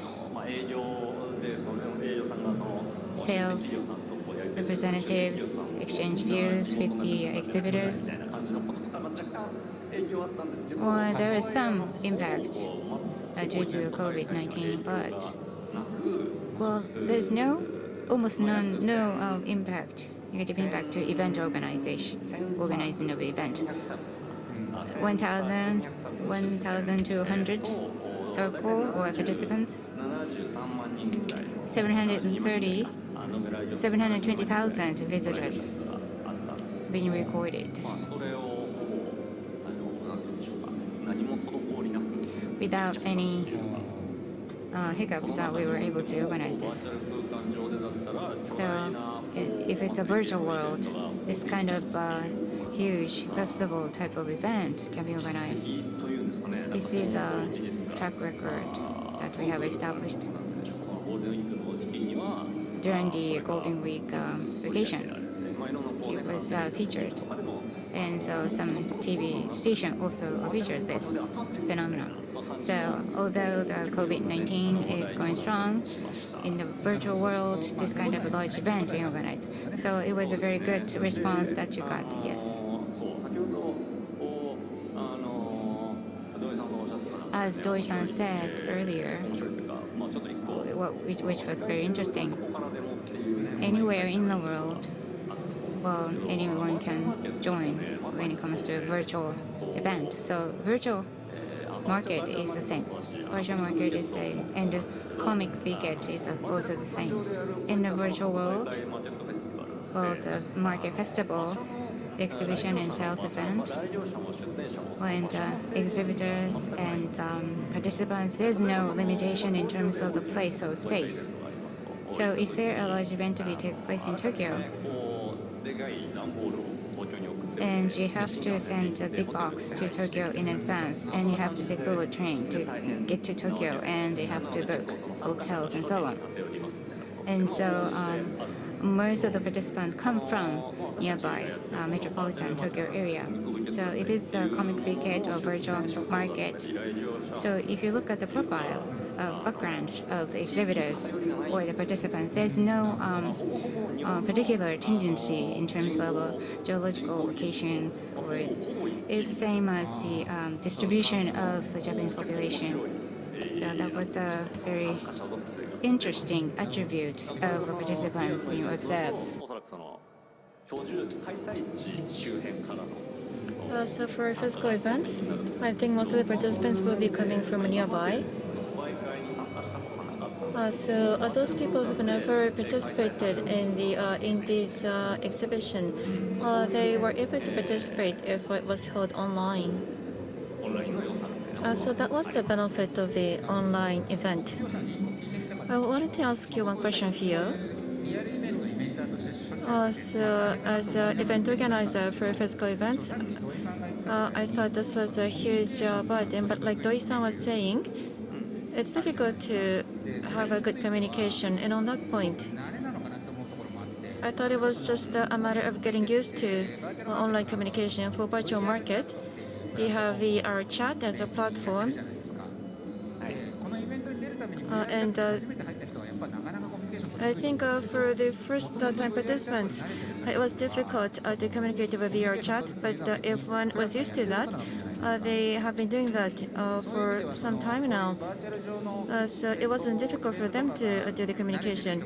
So I think there will be more people who are accustomed to the virtual event, and then the communication can be facilitated. And I think that's something that we can expect in the future. So based on your experience, Fio, what do you think about that? Well, I see your point. And a VKit is just one catalyst. And I think a catalyst serves a huge role for the exhibitors. We are providing a deadline, so they will be motivated to create the content. And for the visitors, for those who are accustomed to VR, they will be able to meet the recommended creators that they did not know about. And this is a three-dimensional space, and you can walk around. So it's like physical window shopping. So when you go around the stores, you happen to come across something that suits your taste. Sometimes that happens, right? Yes. But when you go to an e-commerce site like Amazon, you are looking for something in particular. But with these VR events, you can meet something by coincidence. Also, virtual market is a huge festival. A lot of companies participate, and some people may be motivated to start the VR chat to enjoy that opportunity. And in terms of communication, with a virtual market, basically, participants will be exhibiting their booth. So a booth will be the touch point, catering to the visitors. But the Comic Wicket has a slightly different concept. The fun of the Indies exhibition is the communication between the creator and the fans. So the fan may say, "Oh, can I have your new book?" And the creator will recognize that fan, and they would know the other fans coming to their booth nearby. So I wanted to recreate that with Comic Wicket. With Comic Wicket, VR chat and cluster and Styly is used as platforms. So people can participate through VR, or they can also participate through website and also from the smartphone as well. And the creators or the circles, let's say that from this time to this time, they can communicate that they will be on this particular platform, and that will be tweeted. And then at that hour, the fans will come see the creator. So it's a communication that's very similar to what takes place at the physical in this exhibition. So how was the response? We got really good response. And so the location of the room of the creators, the fans would go there, and the creator is actually at the booth, and people will queue up to say hello, and there will be a person having a signboard saying this is the end of the line. So this was kind of like the fun element that we incorporated into that VR space. So if you can actually see that, you will see what's really happening. But with Comic and Wicket, I think we have a lot of videos that people have distributed. So if you got interested, please have a look at the archived videos. Some of them are on YouTube. It will be a very good referential point. Thank you. So I think we have 3 more slides to cover. So I'd like to talk about the future outlook and also do a wrap-up. Right now, I am at the bookstore.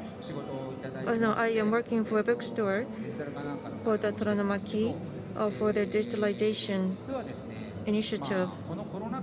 And under COVID-19, there was one element of evolution for the India's exhibition. What that was that also people started to revisit what was that in this exhibition so that they can do it online. So as I have saying, with the event, the deadline will be created, so that was important, and also networking was important. Also, there were a lot of discussions around those elements, and then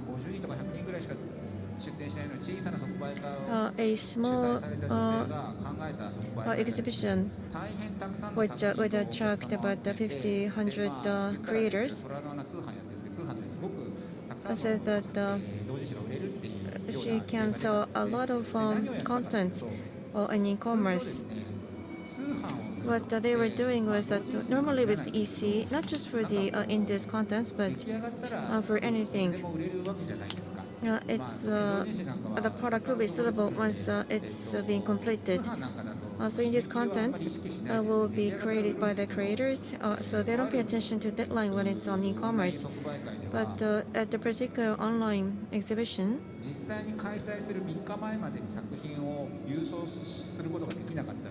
if the creator were not able to send in their content 3 days before the event, they were not able to sell. And sometimes they also said that physically the sales will be available only from a certain hour to a certain hour. So the way these events were hosted were similar to how the physical events will be held, even though it was held online. So fans who supported that, and also the creators who liked that idea came to that exhibition, and the exhibition was very active. Also, I've mentioned a lot of things like deadline, meeting the deadline, and those elements can be recreated even when the event was online. And with COVID-19, the online exhibition is evolving in that sense. And also, initially, I thought that everything was going into online, but the physical events are also being resumed. On Monday, 23rd of November, Komikia will be held at Big Site. Normally, it would attract about 20,000 people. But this time, I think it's going to house about 10,000. Toranana, I think, is also participating. So it's almost like food and beverages. Also, they will do a sanitization, keep physical distances, not speak, wear masks. By taking those measures on a public basis, a few events have already been held and problems were not identified. So they're planning on that event, and Komike will come back in summer next year. So normally it's held in August, but due to the Tokyo 2020, it will be held in May. Komike will be using up the whole space of the venue, but the space will be limited to about 50%.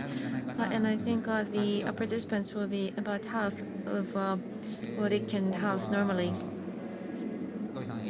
And Mr. Doi, what about the future of the movie festivals? The time is limited, but can you make some comments? Yes.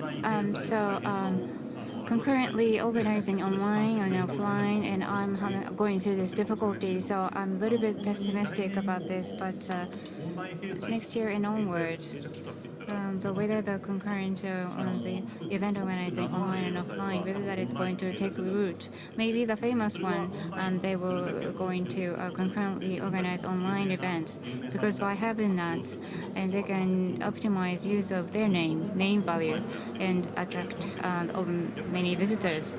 But if it's a smaller scale, the festivals, and no one will pay attention. So the small scale of film festival doesn't justify having concurrent the organization of online. So they only go for the physical offline. So some of them will opt to do so. So what is the purpose of organizing the film festival? Well, first of all, is to create network of people. So the fact of just being there and sharing time and space with the other people is also a great value. And so time, space, sharing is the significance of being part of this film festival is something that many people realize.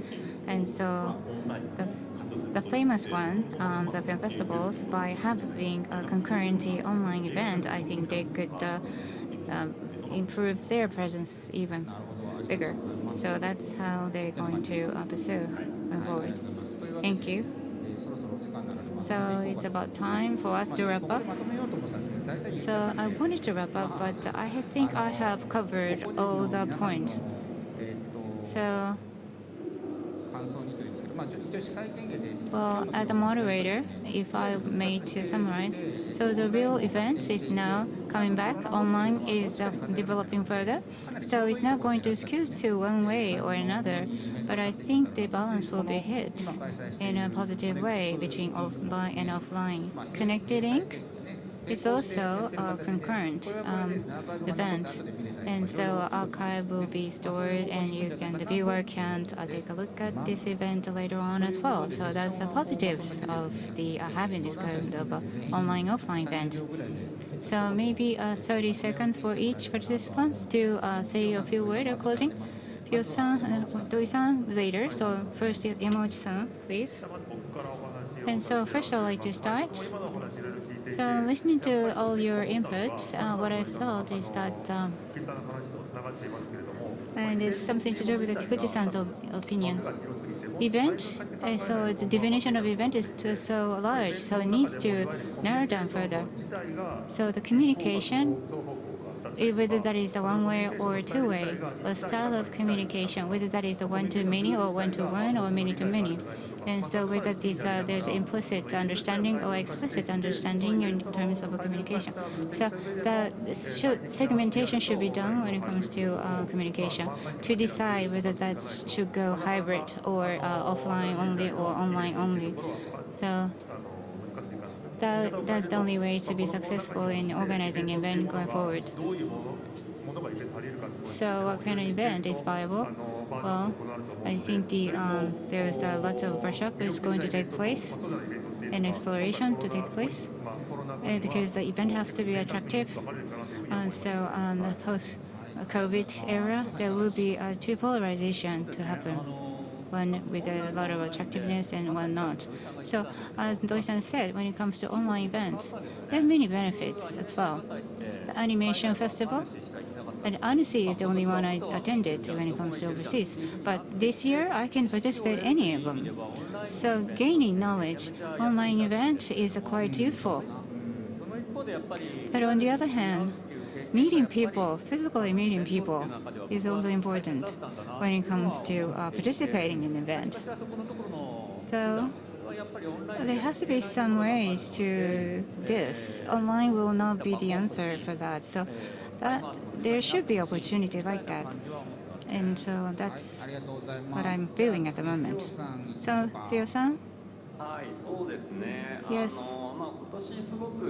This year, due to the COVID-19 impact, well, the virtual events been highlighted quite a lot.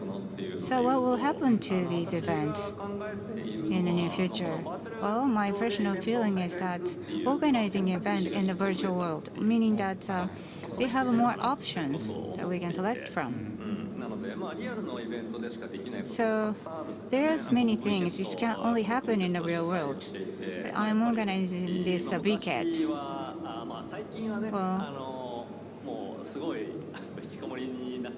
Well, I'm now socially withdrawn, so even if there is a real event, I won't be able to participate in such an event. But in the past, I enjoyed being part of the real physical event.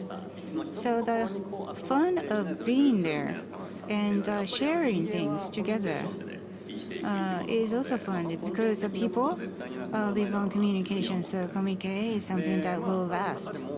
It's not going to go away. But organizing an event virtually or hybrid, online, offline. So I think we have now more options. So because of the advancement of technologies, and Doi-san said the difficulties of organizing this kind of hybrid event, but I'm sure that will be lessened in the future. So the virtual space is going to advance further. And regulations. Well, because the regulation in the real world will not be applicable to the virtual world. So once those regulations being advanced and improved, I think it makes it more easier to organize such event virtually.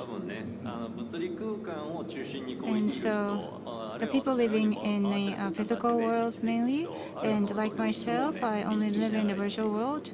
For those who go between virtual and the real world, so the way you live and the way you organize events, I think we will have more options. Doi-san, what do you think? So due to the COVID-19 pandemic and events and the film festival, we came to realize what is the essence of that, what is the significance of that, and Walmart that we conducted last year is also the case. So I think these offer us a good opportunities to come back and think about the significance of this. So iMart is the place where we recognize the change in society, and well, the event will think about what we'll need in the future, and so iMart, and we will have an online event next year as well. So I hope people will join us for that. Thank you. And so I'd like to wrap up, so please show the PowerPoint presentation. So with the support of everyone present, we'll be able to finish the pre-event with iMart. So next year, 2021, 26th, 27th of February, Akibukuro Hariba iMart will be organized. Game, iPhone, iOS,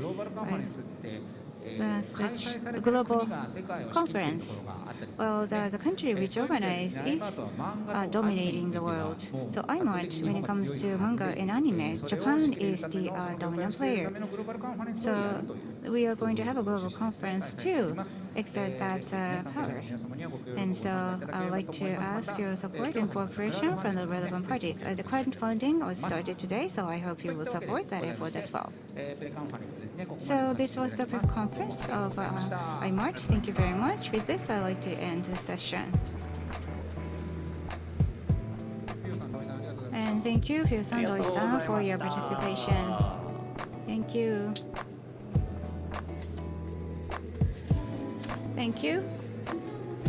With this, we have finished all the programs scheduled for the stage KOPPA. Please continue to enjoy Wacom Connected Inc. 2020.